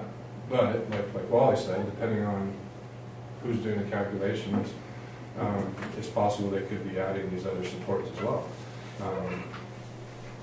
It really would take digging to know, how those numbers are calculated, because it could be looked at in different ways. But this is relatively straightforward, just looking at it like this. No, and I get that, it's just, I was kind of wondering, Yeah. like Wally said, 11, 12, whatever it is, Yeah. that kind of gets people saying, man, that's a lot of money per Right. kid, So, Sure. that's, if there's 30 kids in the classroom, that's, $30-some thousand, Mhm. so that seems like, Yeah. much money, so. Sure. But trying to determine from ODE, that's what Steve has to shoot at. Did you catch that? Did you want to see it again? That's Steve's job right there, is trying to figure out this moving target of school funding all the time. It's always somewhere. So as he was telling you, and on this next page, on page 3, we're going to kind of go through some of that calendar. He asked to submit estimates of how many students you anticipate having in the district for this upcoming school year, and what he anticipates you're going to receive from your local revenue sources, from your property taxes, combustible fund, etc. And he has to, he submits that in December. So for this year, he submitted it last December when he did that. And so we're going to kind of build a little timeline here for you. You have it in there. Then the state, as Steve was telling you, in March, they come out with their estimate on that first Monday in March to put that into there. They're saying we anticipate funding at this level. They're updated throughout the spring and into the summer. I remember a year when the legislature, and maybe some of you were on the school board then, but the legislature did not give a dollar amount until after July. And yet, by law, school districts have to have a budget approved and in place by July 1st. And so a lot of districts were really calling OSBA, what do we do, what do we do? And he said, adopt a budget, and then no, you're going to have to go back and change it, but do your best guess estimate at building one based on your previous year's work. And then no, you have to you're gonna have to revise it once you know what Salem's finally gonna do.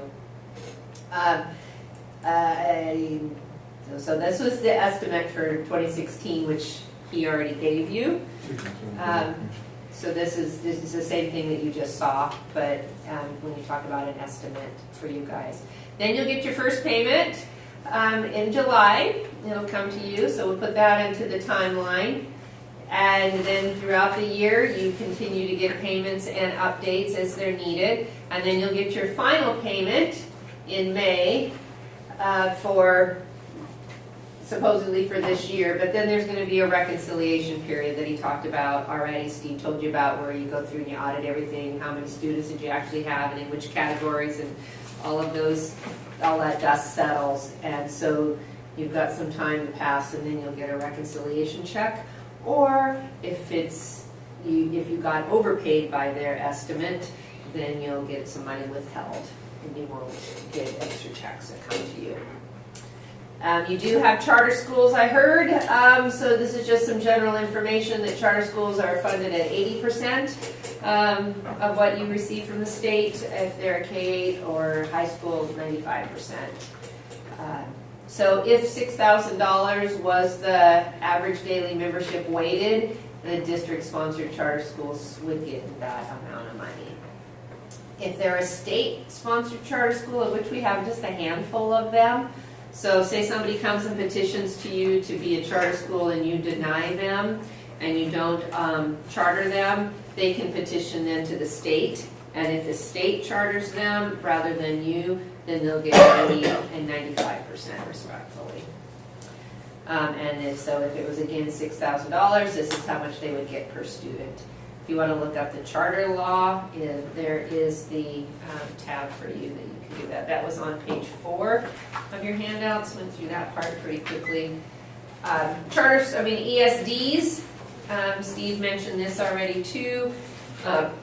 They get 4.5% of the component district's budgets, or they get 1.65 million, depending on which one is greater.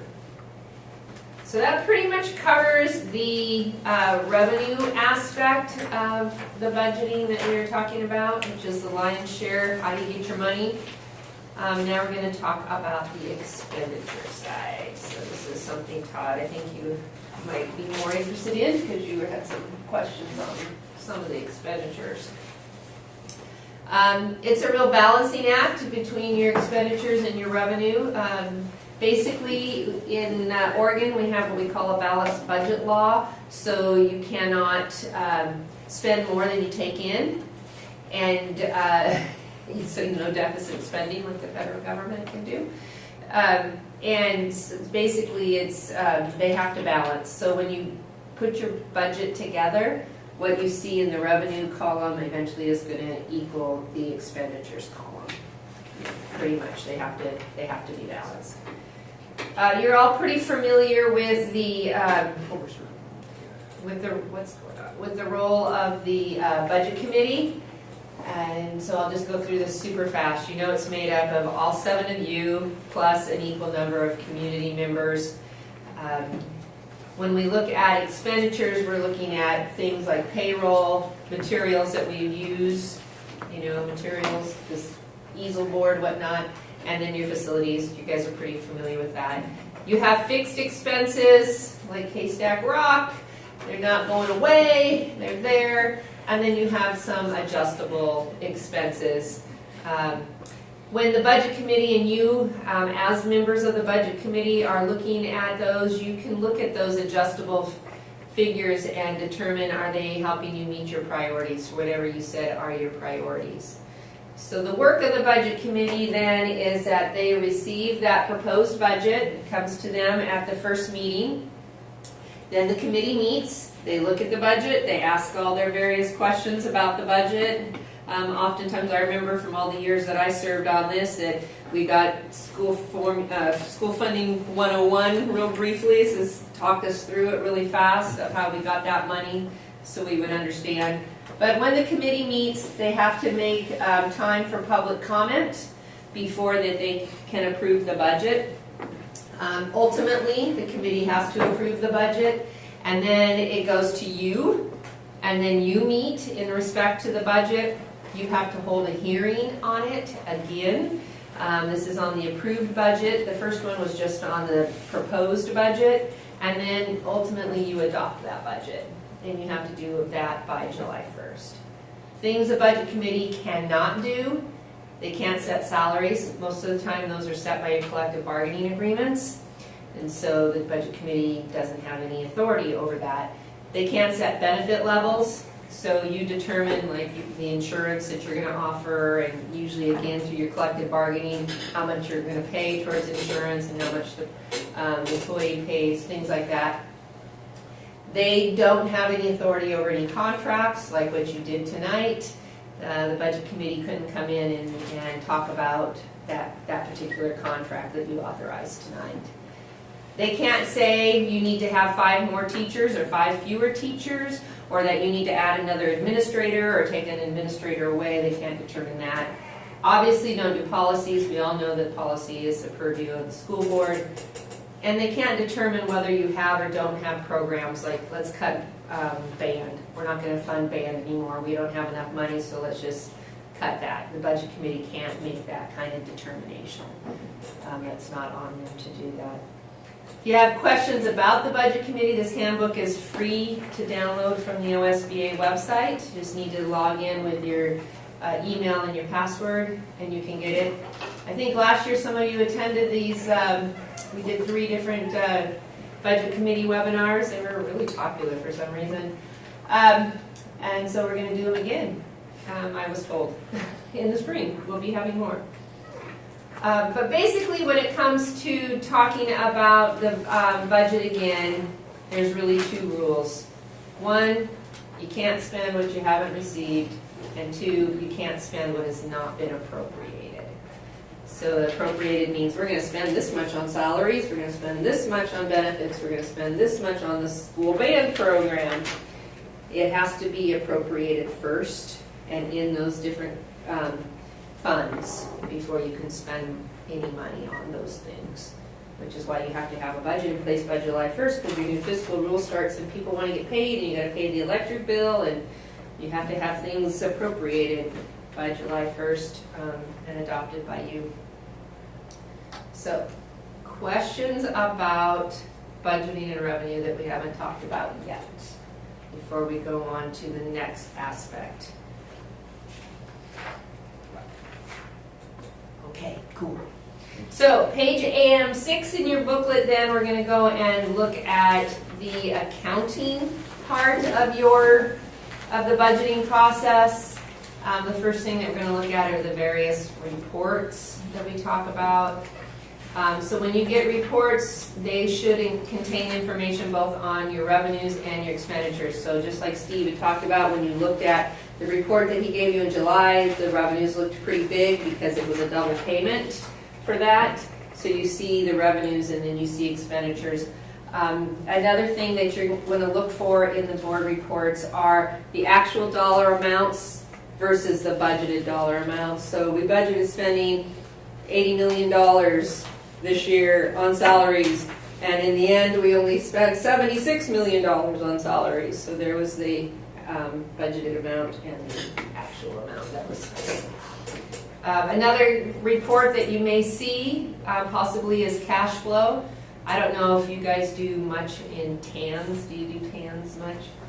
I felt like I was always dealing with that. It's a tax anticipation note, and I felt like that every year they would bring to us, the board, they wanted to do a short-term loan for the school district to get some money in anticipation of our tax revenues. So they called it a TANs, a tax anticipation note, and it seemed like we were forever getting those kind of requests when I was on the board in Reynolds because we needed cash flow.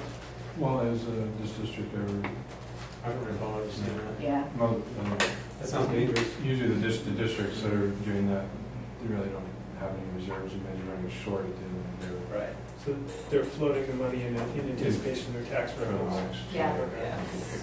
See, for many, many years, Reynolds was in what they call the safety net. This was before Measure 5 because they couldn't ever pass operating budgets, and so they were always just barely getting a little bit more than the previous year's taxes at $28.33 per thousand that I was telling you about, they couldn't get their population to pass those any higher.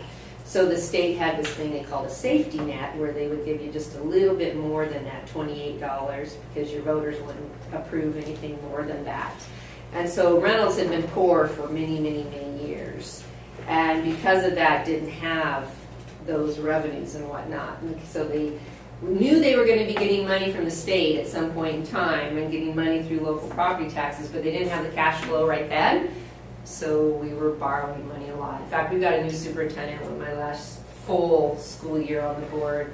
And I said, I'm getting really tired of borrowing money. I can't keep track. Stop bringing me requests for borrowing money.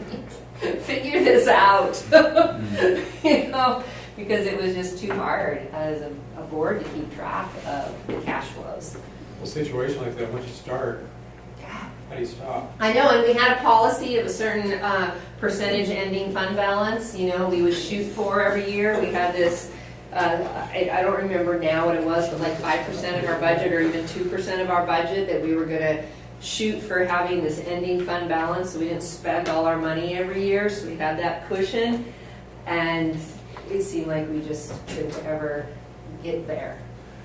Those are real. And if you're running tough tighter times. with the line, obviously, as you know, with the unpredictable nature of what we just spent a lot of time on, the state school fund in a year like 02, 03, or during the recession, every quarter when the state economic forecast is coming out, they'd have to carve into what they said they were going to give you, and that would reduce. And then if all of a sudden you throw a declining enrollment environment in there, you're in a world of hurt, especially without reserves, and that's where these tailings come into play. And it was during that time, because I was on the school board until 2004, till the fall of 2004. And 2003 was So a really tough year. it was. There were staff reductions that had to Yeah. take place actually in the middle of the school year. Like we did that as well. Yeah, we cut 10 days out of the Reynolds school budget one year, and that was tough. So you're going to want to see things like your cash flow. You're going to want to stay on top of that. Those are reports that you're going to want to watch for. And statewide.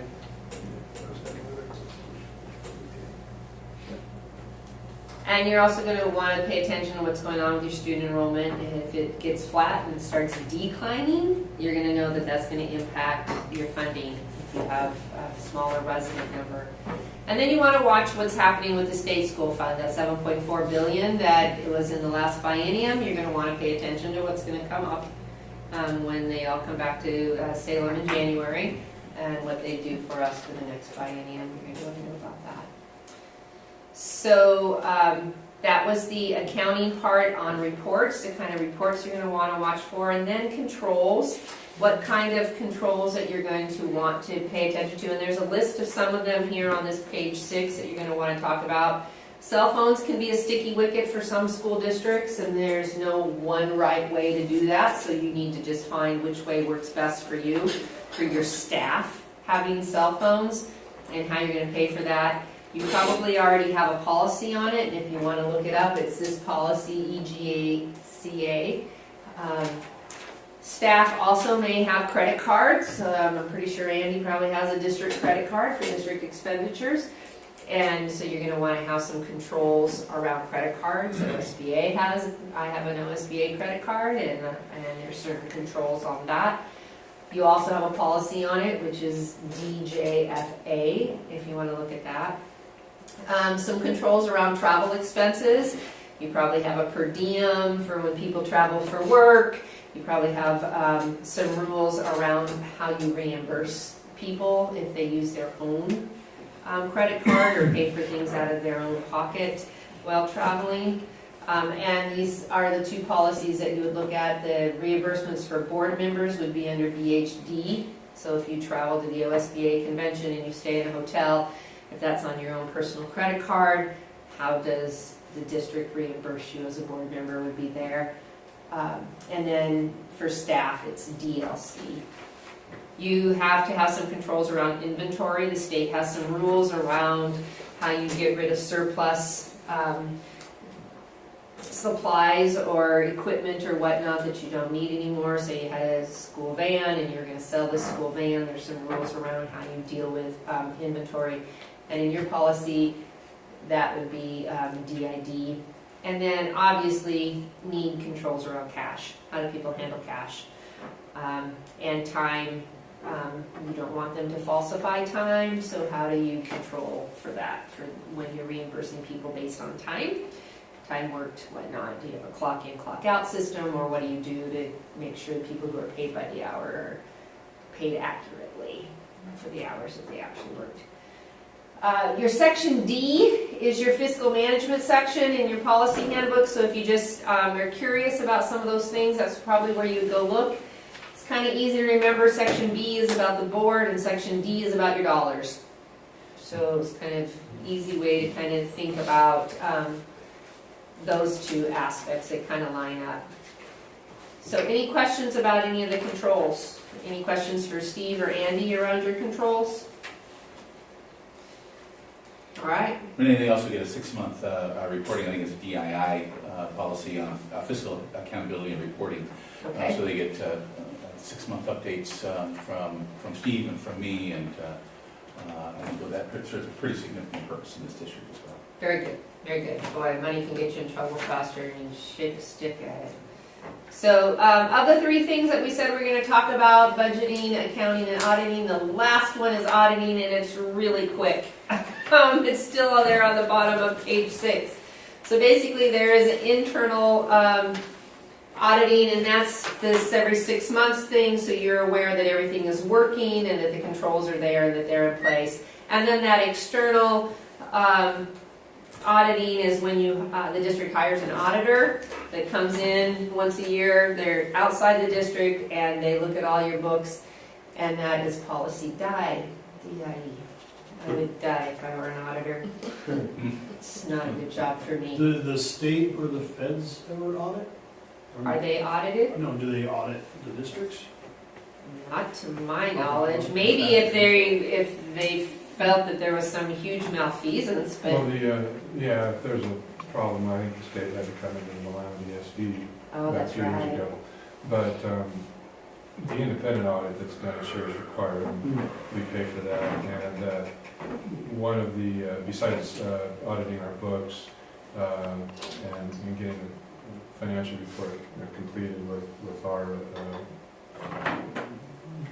assistance, they have to do a test on at least one federal grant program every year. It's called the Federal Single Audit Act, and they actually have to file, they have to go through certain tests and report that back to one of the federal bureaus back east. And they also, we have to submit a copy of our audit report to not only to ODE, but to the Secretary of State's office as well, and they look at that and also publish those online.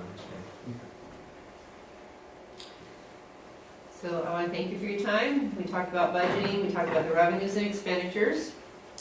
We very quickly talked about accounting, the reports that you're going to receive and the controls, and then we talked about auditing. And you never have enough money, so what you have, spend wisely.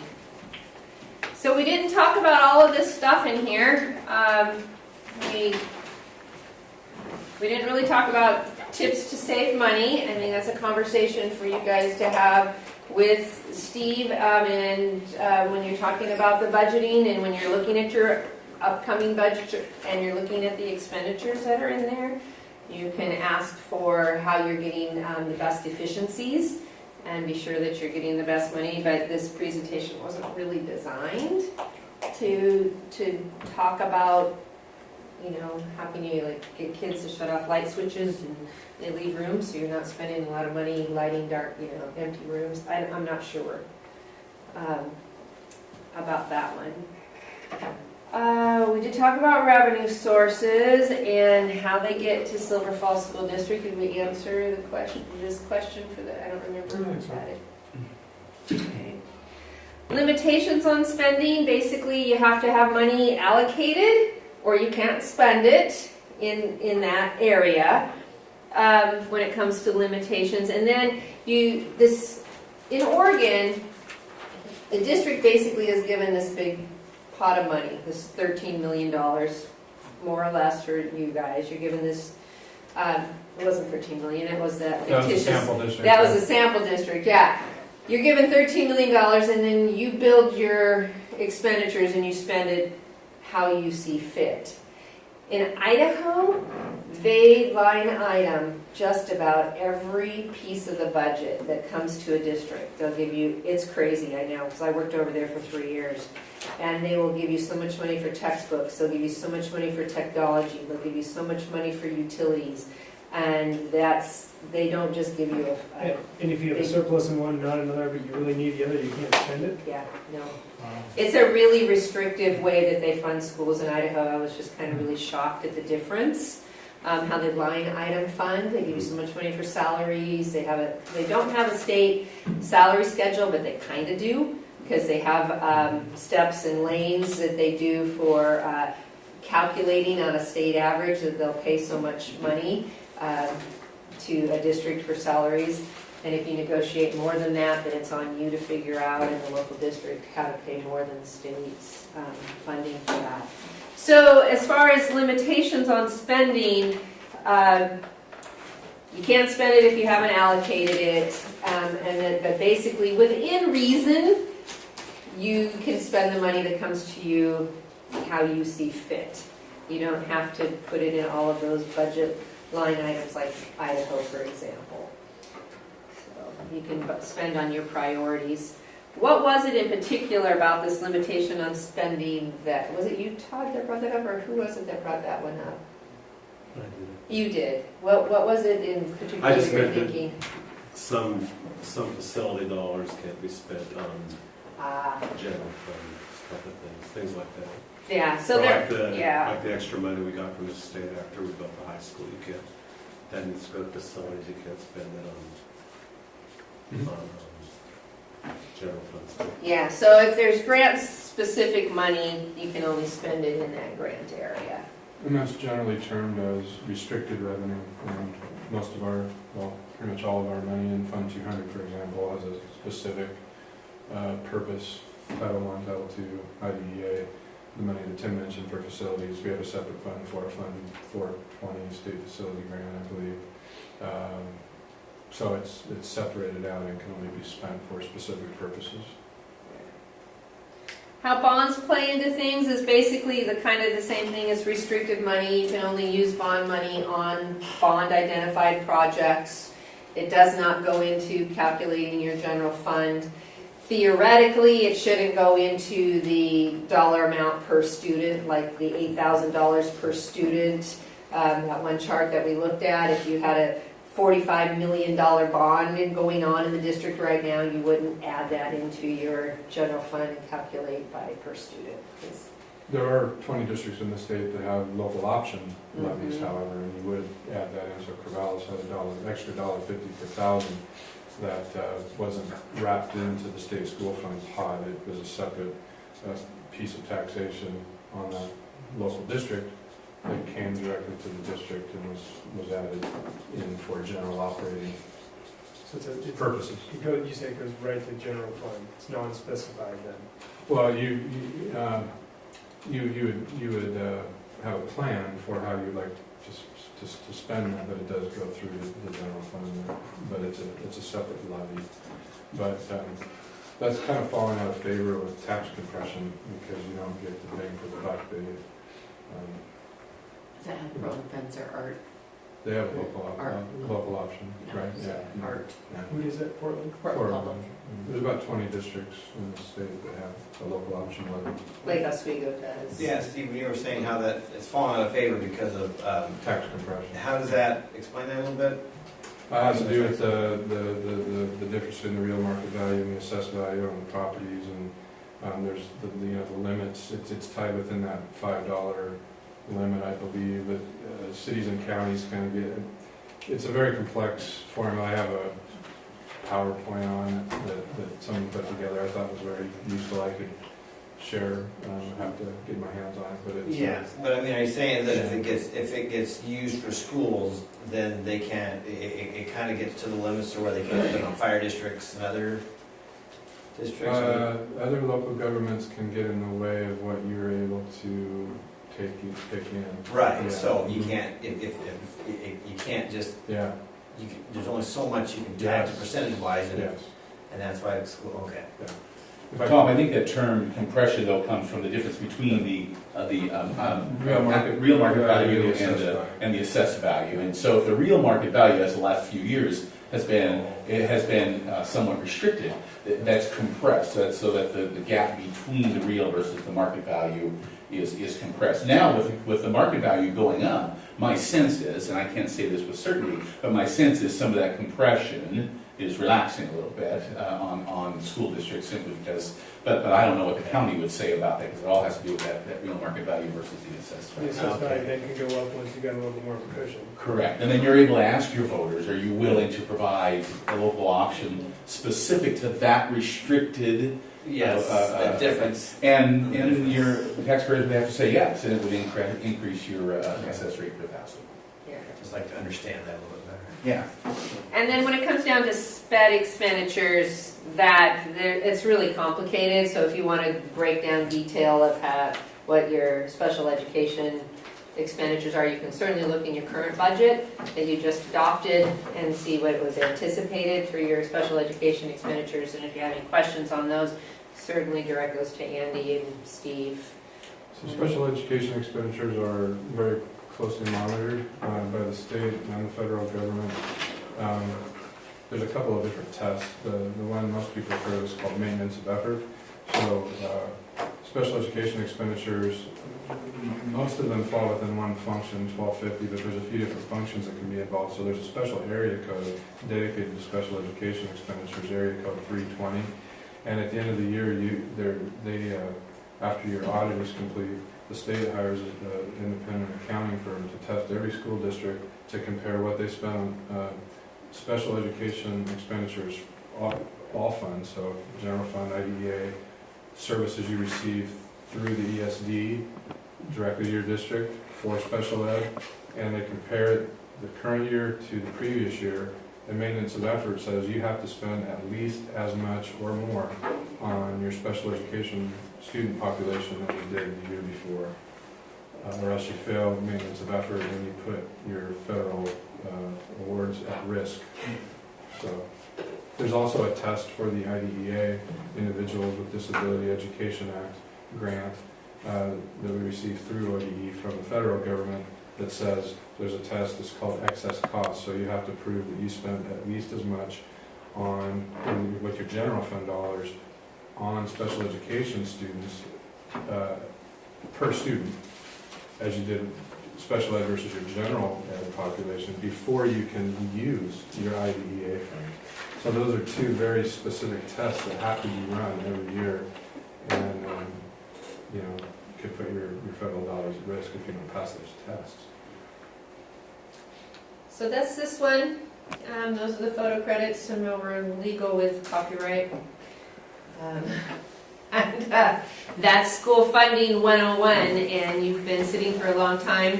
Irv pointed out to me you only have an hour left, and you did want to talk about ethics as well. So if you guys want to get up, take a short break, and I'll switch out We've got PowerPoints. some other business to talk about as well, so yeah, Right. that would be great. Yeah, well, and I was told 8:30, so I will honor that. And I will switch things out. If you guys want to get up, take a little recess.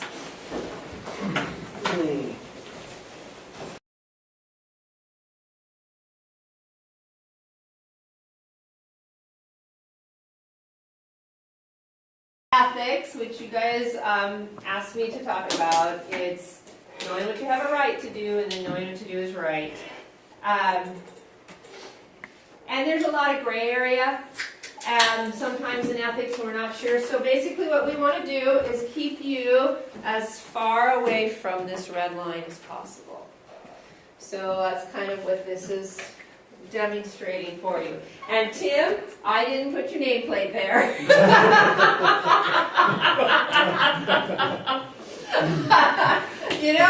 It's just the way it fell. But we want to keep you as far away from the red line as possible. Back up, buddy. I know. And we should say that loudly for the camera. Tim's in the clear. Lights off or lights on? What do you people prefer? I like this. Like this. Yeah, okay. So basically, we're just going to have, use this tonight as a roadmap for some of what we're gonna do, and kind of basically welcome to Oregon, where ethical laws apply to all our public officials, including school board members. So we're gonna talk about some definitions of terms. We're gonna talk about conflict of interest. We're gonna talk about gifts. We're gonna talk about that famous 2 words, but for. We're going to talk about nepotism, if there needs to remedy anything when it comes to any ethics concerns and have any remedies. So the first thing that we're going to start about is some definitions. We're going to talk about the definition of the term relative. And in order to do that, we're going to play a little family feud. So, the question here then is, who is a relative of the public official? Who wants to take a guess? Spouse. Spouse. And is Sibling. spouse up there? Oh, let me go. See, how do I do this again? I gotta go. Is it like that? I'm sorry, but I worked on this in my. Yeah, so I'm trying to get rid of this thing, trying to get to the next thing. Hide the question. There we go. Spouse. Okay, 1 for Ron. Parent. Parent. You saw it, right? I thought What about children? it was anyway. Children. Well, we have. Any other guess of who is a relative of? Sibling. Sibling. Let's see. Survey says sibling or step siblings. Any more? Who is a relative of the public official? Brother? A brother. Well, Oh, that's sibling. sibling. I Sorry. believe the in-laws are considered. In-laws. So we got. No, that's this one. That one. Son, daughter-in-law. Legal support. Yes, if you're somebody's living with you that you're supporting. Dependent. Yes, that's not biological or not a child. So, do we have any answers on number 3? Grandparents? Grandparents. Grandparents is a. Where is it? Here we go. Oh, Grandchild. nice. Like that. There you go. Yeah, I got a lot of anxiety now. Yeah, one more. What about an ex-spouse? An ex-spouse. Well, if you have legal support of the ex-spouse, then that would count. If you were giving spousal support. About a boyfriend, girlfriend, partner, whatever you would call them. If you were legally supporting them. So for a while, I lived with a man who is now my husband before he was my husband, and he serves on the Oregon Racing Commission, and he cannot advise anybody on horse racing or betting or any of that kind of stuff. So like if you were to go up to Portland Meadows or whatever, and he can't bet either because he's on the Racing Commission, nor could I because he was legally supporting me, even though I wasn't married to him at the time. Now I am. So, any guesses on what number 3 is? How about something to do with your work career? How would you say that?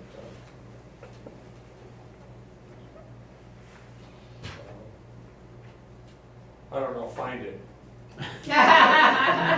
All right, number 3 is your step. Oh, yeah, that's what I meant. Yeah, that's what he meant. Yeah, that's what he Just meant. get it over, with, open it up. Yeah.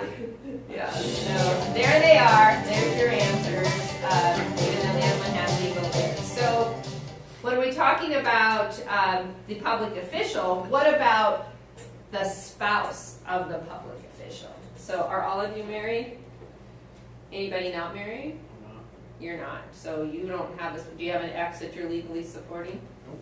All right, so this probably would not apply to you if you don't have a spouse. But for the other 6 of you, what about these come into the definition of relative as well when we're talking about your spouse. So your spouse's parent, which we talked about in law, your spouse's step-parent, whatnot. So if you have a stepson, does a stepson count as a relative? Yes. Yes, because he is the child of your spouse. What about this person? Yes. Yes. What makes me think of that song? Yes, because she is the parent of your spouse. What about a niece? No. You're right. It doesn't fall anywhere on there. And you already tried this one. You said grandchildren in the Family Feud. And no, they don't fall anywhere on there. What about your son's best friend? No, Nope. if he was living with you. Yeah, maybe, if you had a legal support for him. What about your golf buddy? Nope. No. It's the USBA staff retreat, right there. Good colors, yeah. What about a former spouse? Yeah, they were the Oregon State team. Maybe. Maybe. And that's where that asterisk Legal comes if in. you're paying alimony. Yeah, if you're paying alimony, then they are subject to these same restrictions, these same ethic laws. Same thing with the live-in partner, and if somebody is considered a member of the household. And by that, it's any person who resides with the public official or a candidate, if somebody's running for an office. So they all fall into that. There's some question about whether somebody's renting a room from you. They're a lodger. Are they subject to it? And I think you would want to probably check with an attorney to get a definition on that. I'm not one, so I can't say, because they're not really living with you, but they are in your house. You know, they're renting a room from you, but they're not really a part of your home. So you would just want to find out to be on the safe side. And subject to this, any of business with which the person is associated. So those of you who have a business, you have, it's not really, having a business isn't an ethical violation at all, but how your business interacts with this public agency can be considered an ethical situation. We'd have to look at that. Do you know what town this is? Like matters. Looks like Matters. Any other guesses? Baker City. Close. You got the right region. That whole Bank of Eastern Oregon helps. Pendleton? Yeah, that helps. Yeah. Pendleton? No? It's Burns. Oh, Yep. self-lively for birds. Yeah. That's That's during the 4th of July parade. Yeah. Or during the- I thought birds, it looked like to me people. I would say maybe it was during the occupation. Maybe Burns it was at rush during hour? the occupation when there were Yeah. lots of people in town. It must be up to 395 side. Yeah, yeah. Afternoon commute. Yeah. Rush hour and Burns. So, and stocks and interest can come into the ethics situation as well. This come when we look at it here on the second page. I forgot to tell you, behind the green page are the notes for the ethics handout presentation that go with it. And so here's some more of those terms there when it comes to talk about business, stocks, and interest. Somebody's position can put them in, make them subject to Oregon ethic laws. Like I said, my husband on the racing commission, you on the school board. That position puts you subject to it. So we're going to talk about defining conflict of interest, and I'm trying to go through this quickly because of the amount of time. So you have more information on your slides. There's two things you have to look at when it comes to a conflict of interest. Whether something is an actual conflict of interest or whether it is a potential conflict of interest. And don't worry about reading all of these words on this next slide. An actual conflict of interest, basically it says that you absolutely would be impacted by a decision. A potential conflict of interest only changes one letter, saying that you could be impacted by the decision. So in this next thing, we'll see if your little voting things work. So you're going to choose A, B, C, or D. and decide whether something is an actual conflict of interest or a potential conflict of interest, no ethical issues or other. And we'll see if it works. So when you, How about turn it on?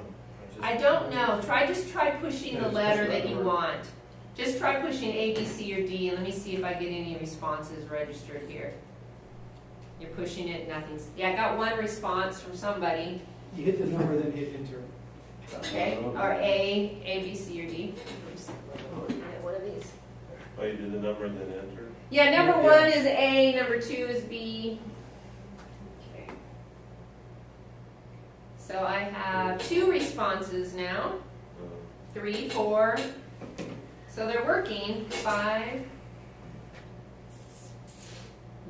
Oh, now it came up on the screen, so that's good. It showed you your answer? Yeah, I don't have anything on the screen. How did you get the screen to come I punched it 3 times for you. on? Right answer?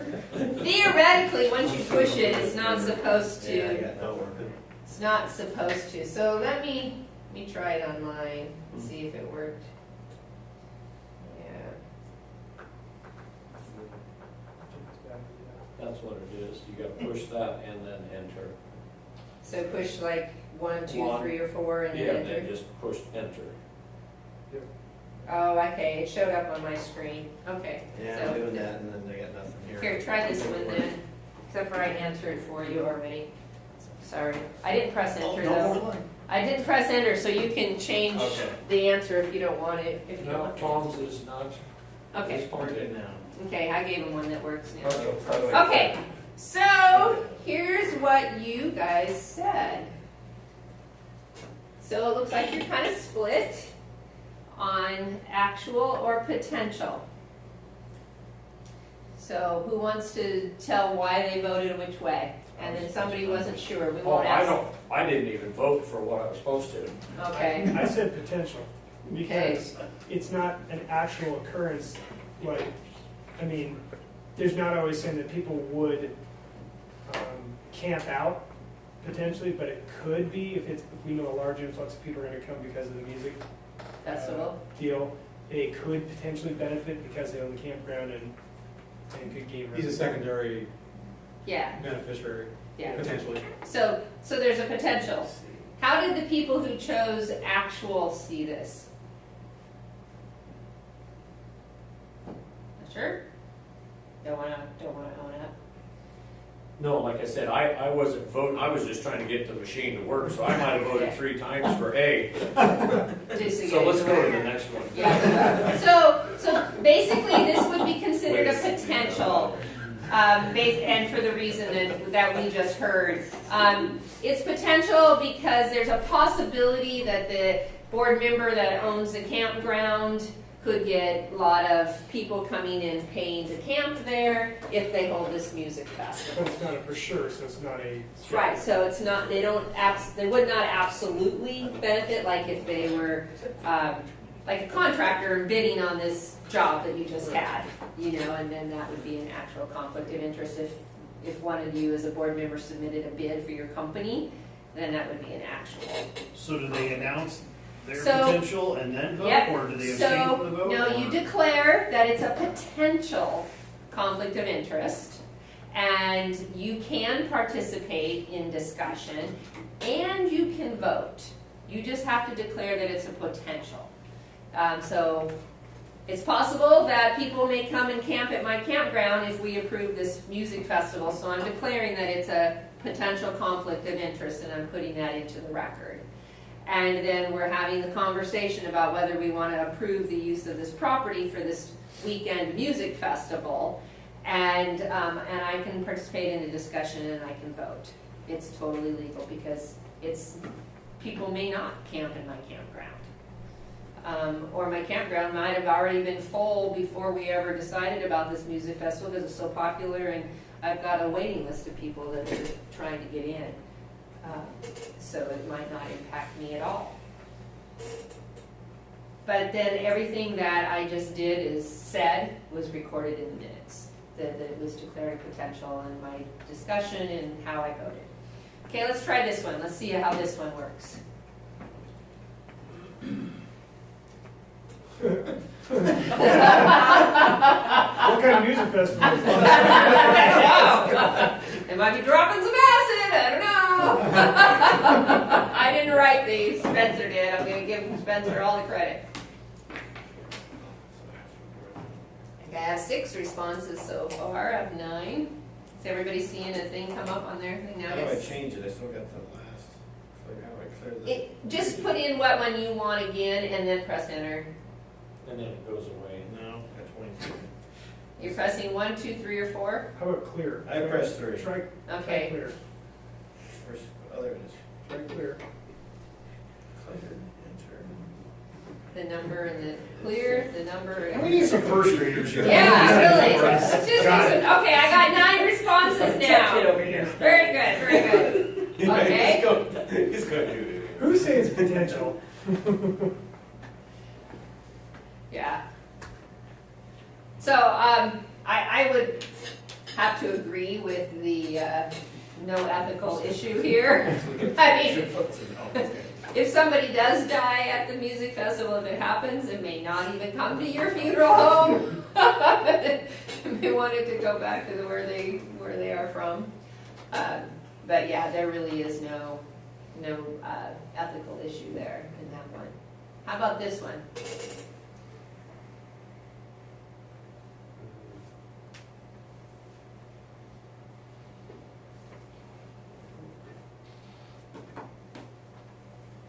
Okay, I got 8. Somebody's didn't come through. No, 9.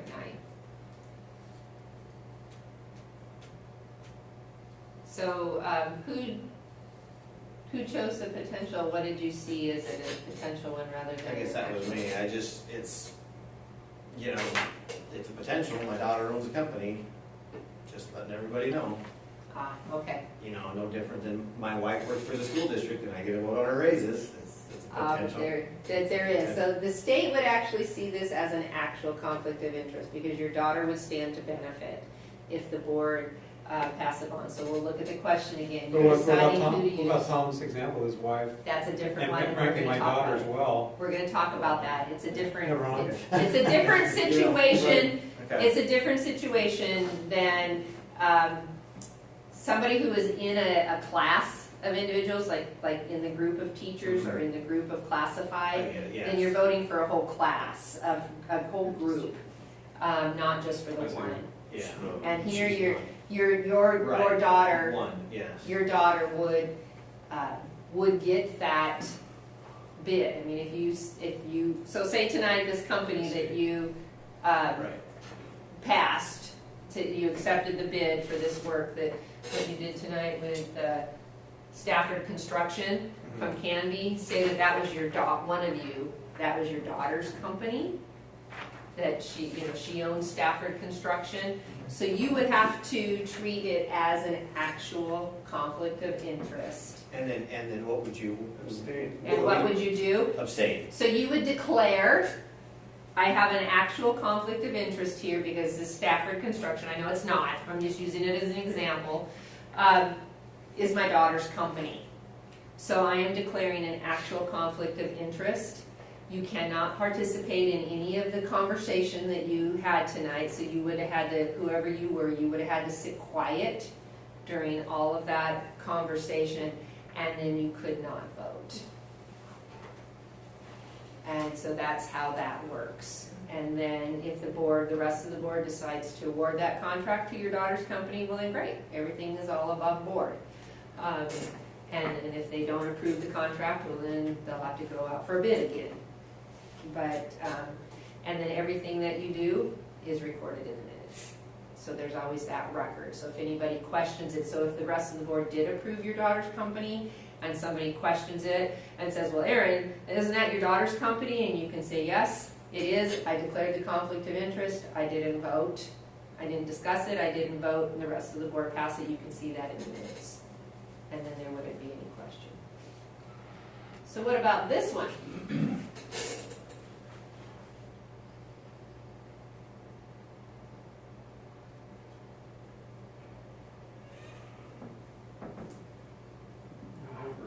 For what? For the strike for the bid. Strange. So it's Aaron's daughter's company still, but you're, for how you would know this before any Yeah. discussion, I How would you don't know know.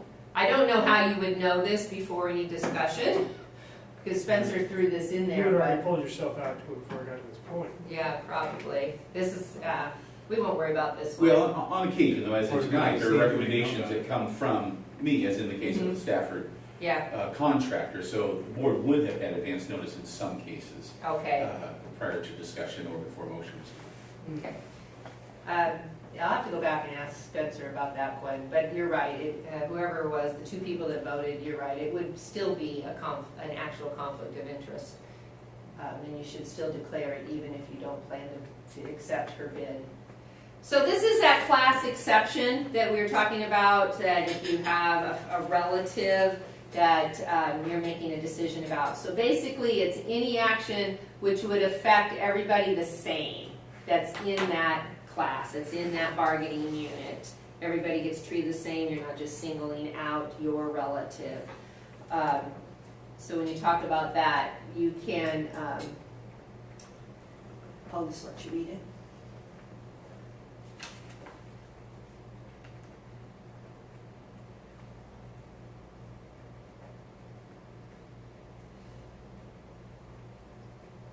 If you're ever not sure, you can always contact the Oregon Government Ethics Commission and ask them. So if you guys are concerned about your family members and acting on any potential pay raises or whatever for your family member, if you've got questions, you can ask them. So what about like I think we had in the consent agenda, hiring a few people. Let's say Aaron's daughter's a teacher and they decided to hire her or whatever. Do they would he say, hey, hold that separate, go on the consent agenda, not just separate No. from the whole thing, or? No, because it's a class, she's in a class of teachers, and as long as the hiring process was the same for her as it would be for my daughter, if my daughter applied to the district, to work for you, and Aaron's daughter applied, and they both got treated the same through the hiring process, and then ultimately the principal or whatever decided that Aaron's daughter was the better fit for the job than my daughter, as long as they got treated the same, then it doesn't matter that Aaron's daughter is in that list of employee hires, rather than my daughter, who has no connection to Silver Falls School District at all.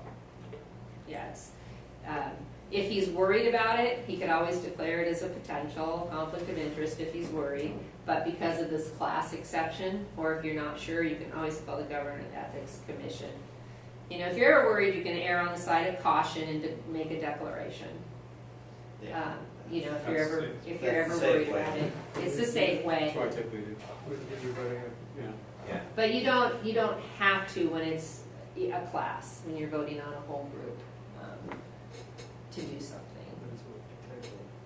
It could be, it could definitely be a conflict of interest in some situations, but when it's a class exception, that's why they make that Approving a group of exception. teachers under conditional employment, it's not necessarily an issue, right? Like you said. What was Well, that? like, the consent agenda is one of the whole, like here, a list of teachers that we're approving. It's, Yeah. Todd's daughter, Wally's daughter, they're both on this list. We can all say yes, and it's not necessarily, Right. it's not a potential conflict. I wouldn't think so, and according to this class exception, I don't think so either. I'm pretty sure, but if you're not sure, those are the folks to call and ask if you ever have questions. I know when I was applying for a job at Mountain Community College, and it was partially funded, the position or this department at the college was funded by grants from these various school districts that all put some money in, one of which was the school district that I worked for. So they all pooled this money together for this job, and so there was question whether a Reynolds board member could work in this department when part of the funding for that job came from the Reynolds school district budget. So they went and sought an opinion, and it was fine. But they asked before hiring me, because they just weren't sure. So another definition we're going to look at is gifts. Basically it's got to have some economic value, and it's given to you, or to Dandy or Andy, because this applies the same to them as it does to you. And when we're looking at that, we're gonna look at this big long statement in pieces, and we're gonna break it up for you so you don't have to read all of it here. But basically what it is that during a calendar year, so from January to December, you as a public official, or you're a candidate, or one of your relatives, which we just defined, or a member of your household of the candidate or the public official, cannot try to get, may not solicit or receive directly or indirectly any gifts or gifts with an aggregate value in excess of $50 from a single source that could have reasonably been known to have, so there's two tests for a gift, a legislative or an administrative interest. So to break that all up. So basically what it has to come down to is if there's an economic interest for you and any matter subject to decision or a vote. Basically that's that legislative or administrative interest. So if you're going to vote on something, so Stafford, for example, Stafford Construction Company had a legislative or administrative interest in you approving their contract.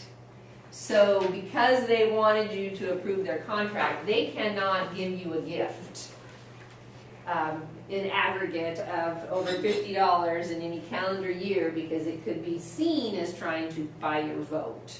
Aggregate Adds up. $50 per board member, correct? Per individual per calendar year from a single source.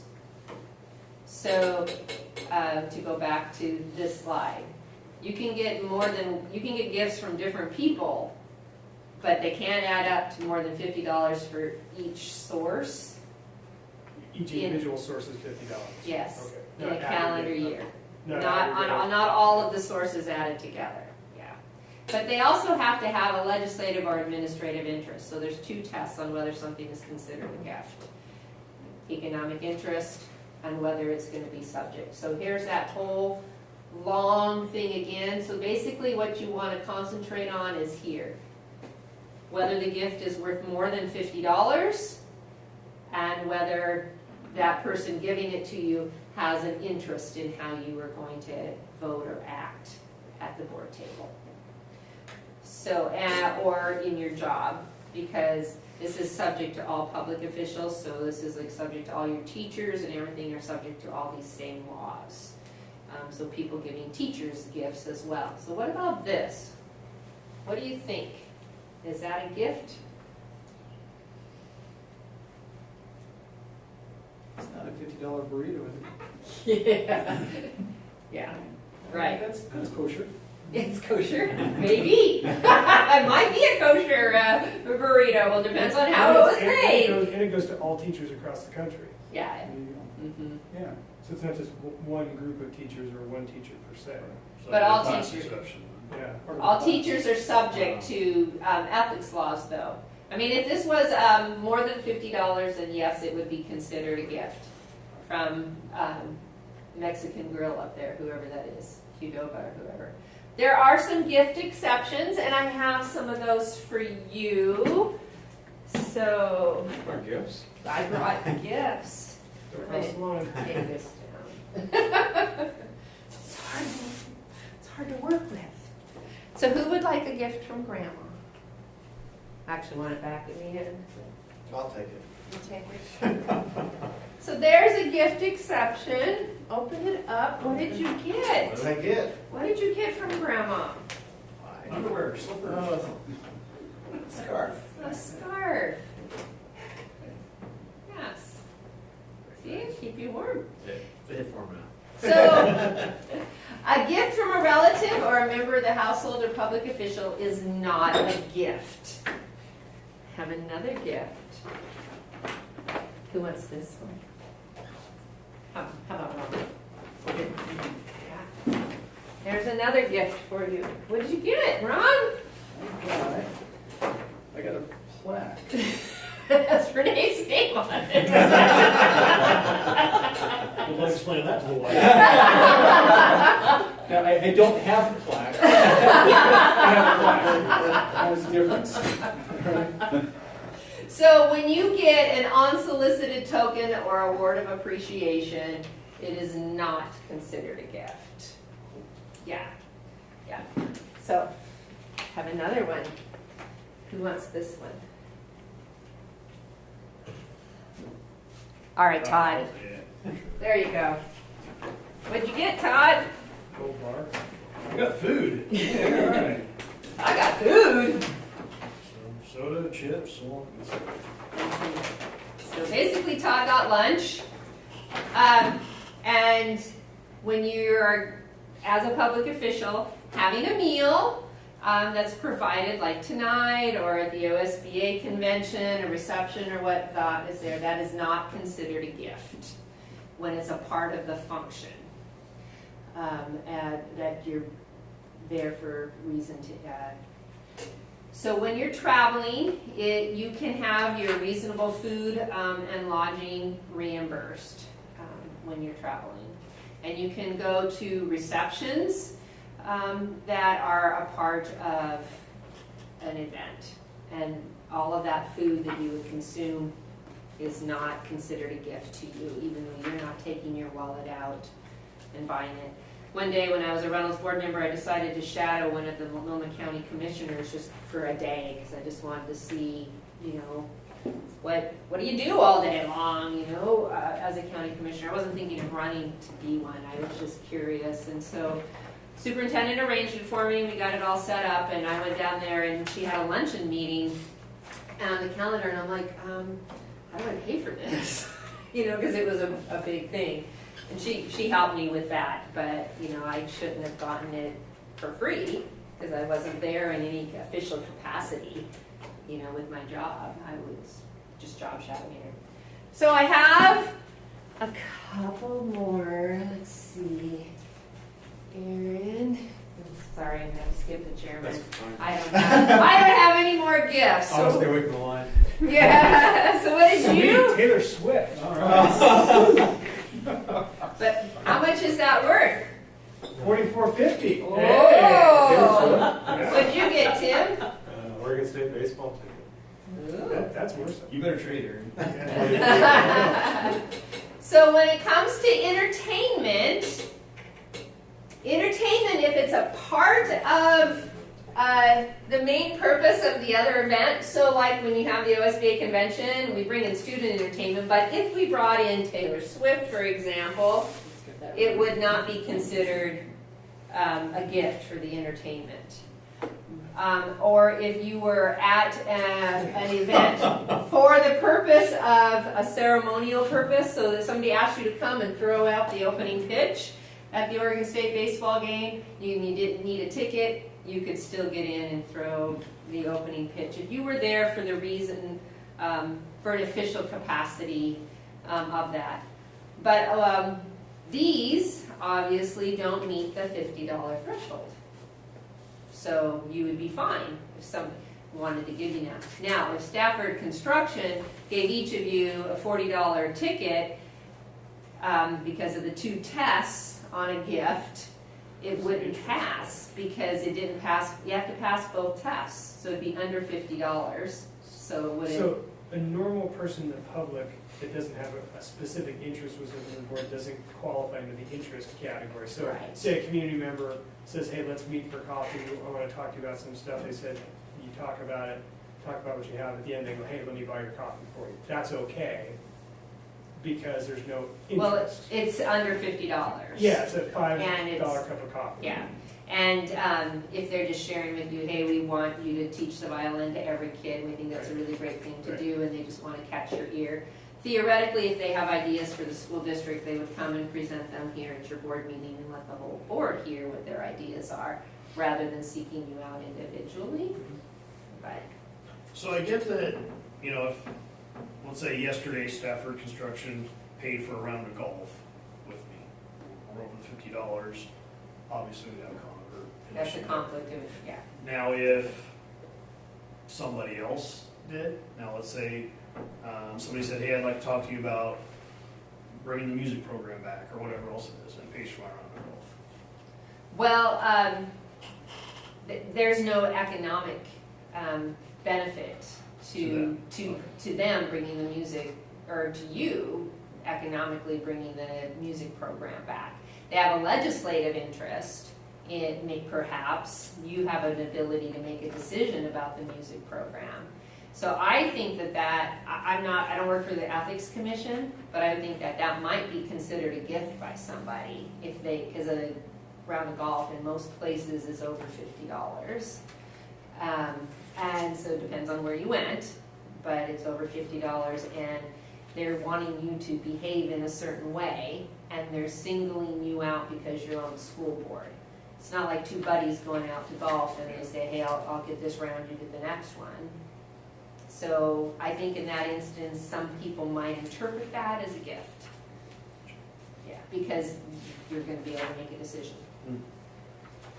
So in this instance, if you're traveling, you can have your expenses paid to accompany a group of students on an educational trip. So there's some band and choir programs that travel to Disneyland and do concerts and stuff there, and they fundraise in order to pay for that. That teacher, that public official, can accompany those students and get their expenses reimbursed for that trip because it's part of the educational trip for that music program or whatever.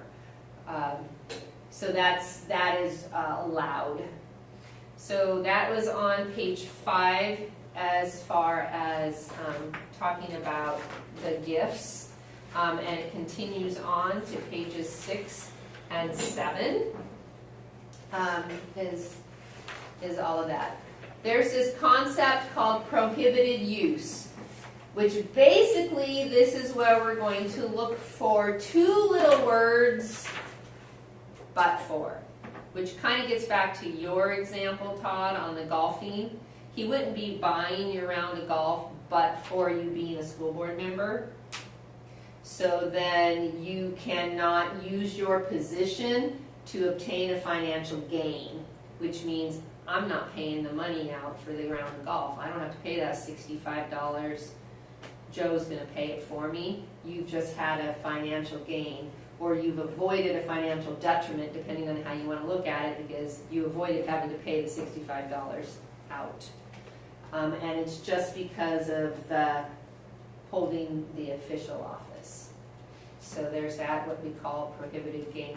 That long phrase can basically be summed up to this.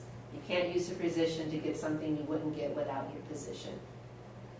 So if you have a broken computer and you have a computer technology repair program here at the school district, you can't bring your computer in because of being a school board member and think that they're going to work on it for free just because you're a school board member. Reynolds High School had a automotive repair program, and I took my car there, but I took my car there just as any other person in the community could take their car there, and I paid for the repairs the same as if Irv, you took your car to Reynolds High School and you had nothing to do with them.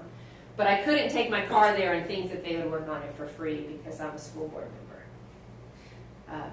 So a more example for this district might be the FFA program. If I had a project I wanted them to do for me, provide the materials, they could do the project for me, but anybody else could do the same thing.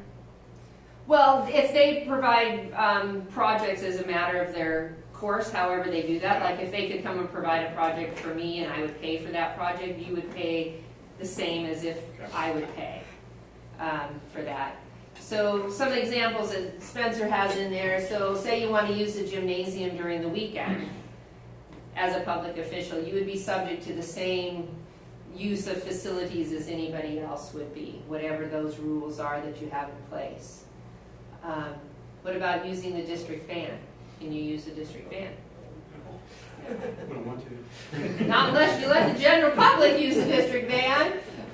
You can't. What if Nike offers a discount to your coaches? What if that's for like all of us, like Wally was driving, we're all going up to the OSB convention? That's different. That's when we different. can You're use doing it in your official capacity. You're not taking it because you're going to go camping for the weekend and you need a bigger vehicle to put all your stuff in. Spot Andy $50. Come on, man. Let's go. Think he's dead? So sometimes Nike offers a discount to your coaches. Could that be considered a prohibited use? Are you a coach? You have a coach in your district. You have lots of coaches in your district. I'm saying, are one of us a coach? Well, I wouldn't say so, but this applies to your district as well, to any public official. That's fine, they're offering to coaches, not to board members.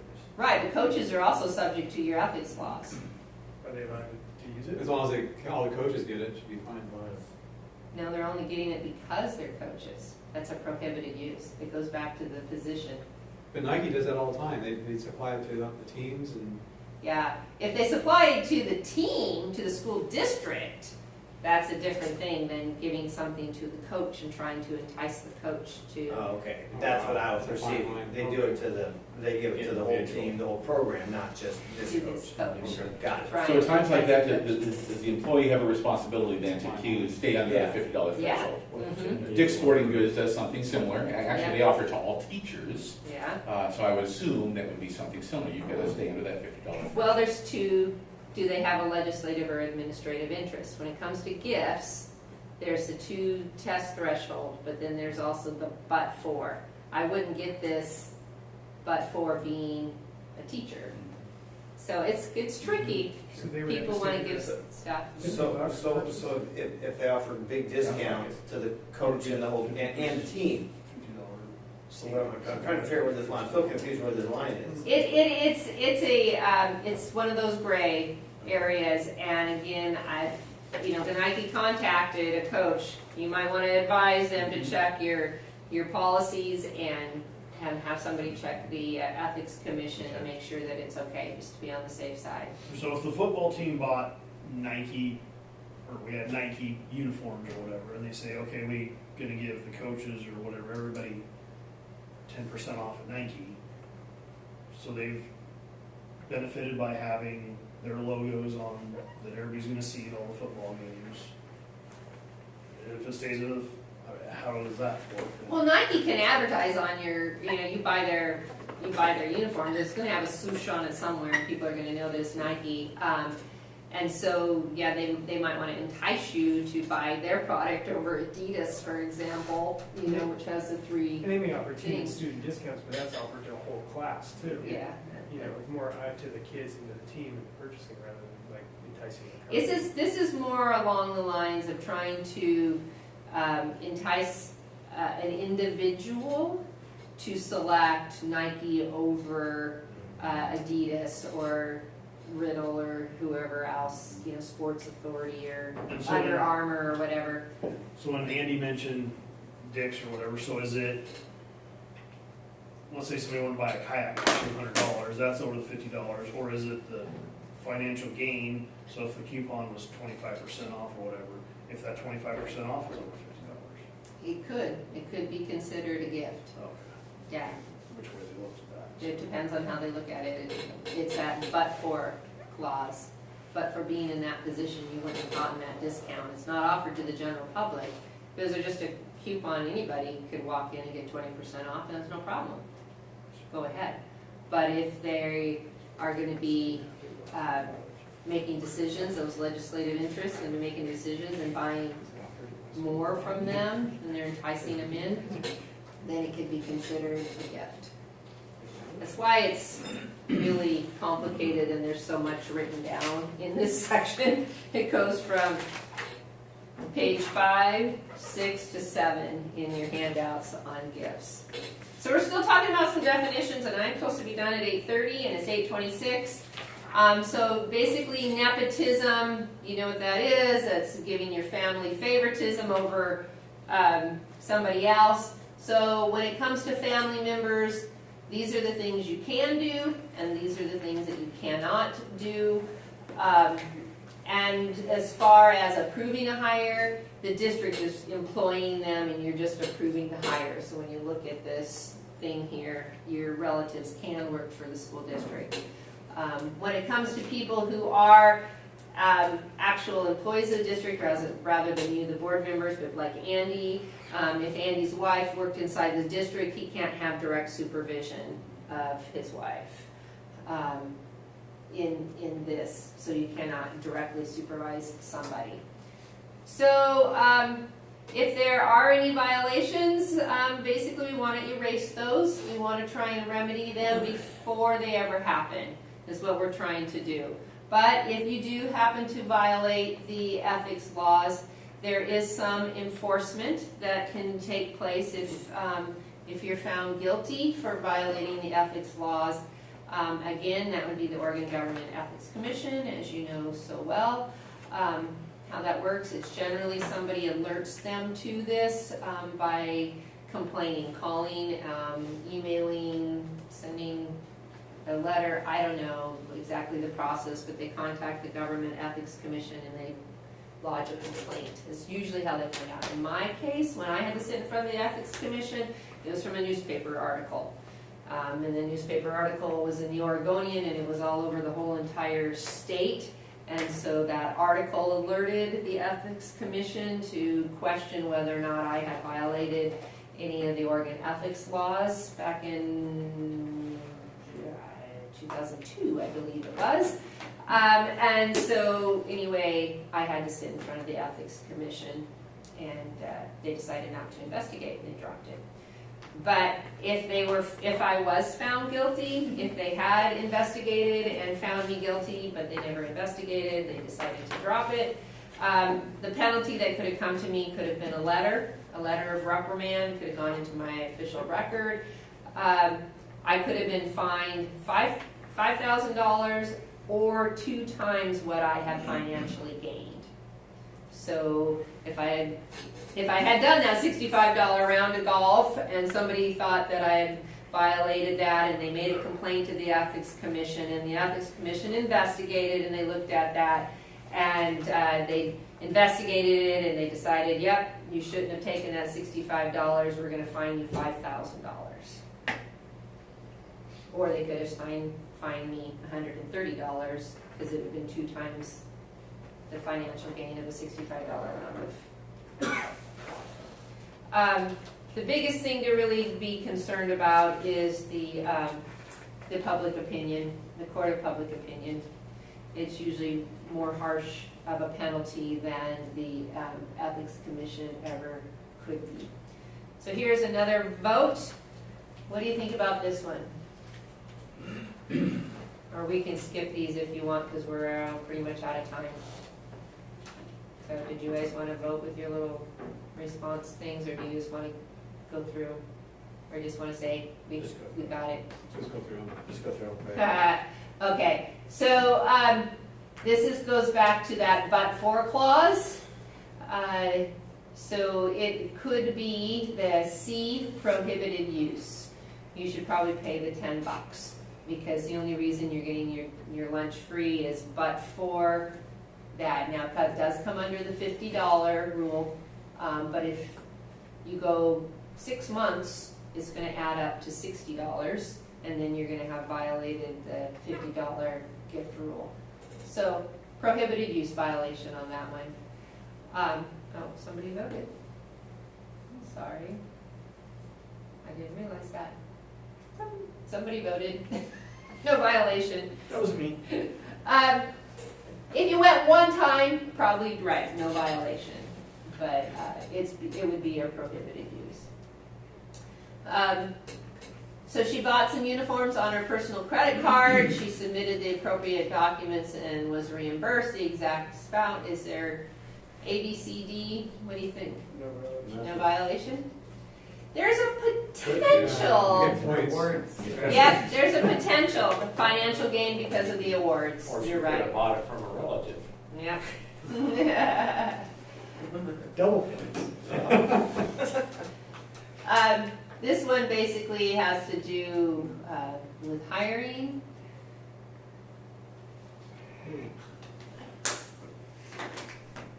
Helicopter practice.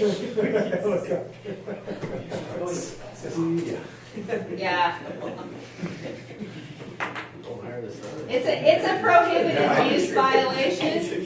Again, it's a prohibited use violation because the office manager wouldn't be sitting in there but for their kid.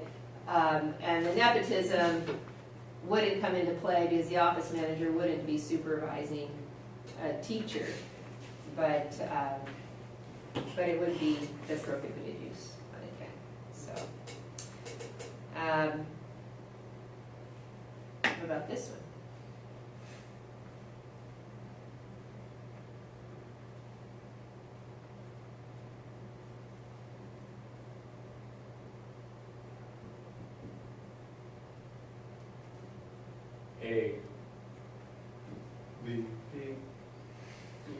There's a bunch of things that are wrong with that one.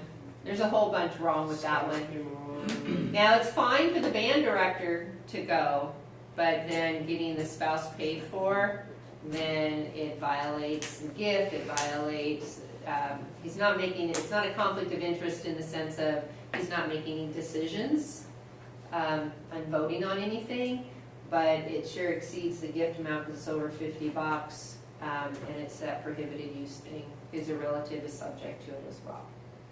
So, but this person, the director could go, The director can go, and the spouse would have to pay for the spouse should have to pay, their half. yeah. That's why I said it'd be a conflict of interest, because, you know. Yeah. But they're not voting on anything, they don't have an administrative interest. So they're not voting on anything. Well, Renee, real quick, but doesn't it have a undue influence on the company he chose to provide transportation services? So isn't there a conflict in that respect? Well, possibly. I mean, I did one of these when I was on the school board. I organized a trip for 8th graders because none of the teachers that usually organize this trip at the end of 8th grade back to Washington DC didn't do it, so I did it as a parent volunteer, and I just went with a company that had been used previously. I mean, I didn't take bids or from companies, I just found one that was willing to take on the tour.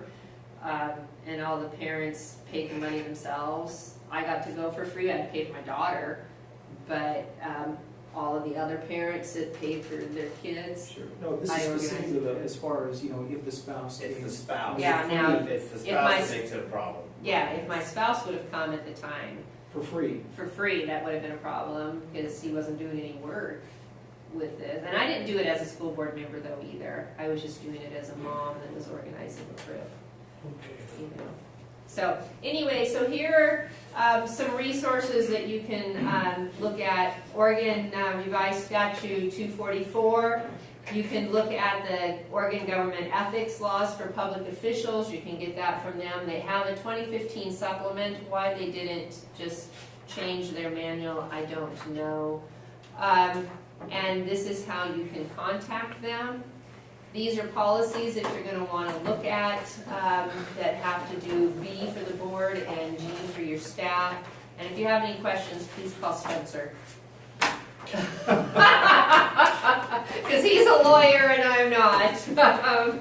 So there's all the information here in your booklet.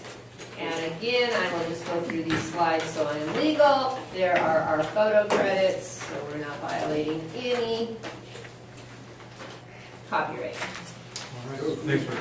You're welcome, 8:35, sorry you guys. Let's get the gifts back, But we Renee. did start a little bit late. And we'll go ahead and close regular session, and it will be, and then go into executive session per ORS 192.660 to conduct deliberations regarding persons designated by the governing body to negotiate real property transactions regarding using fuel products.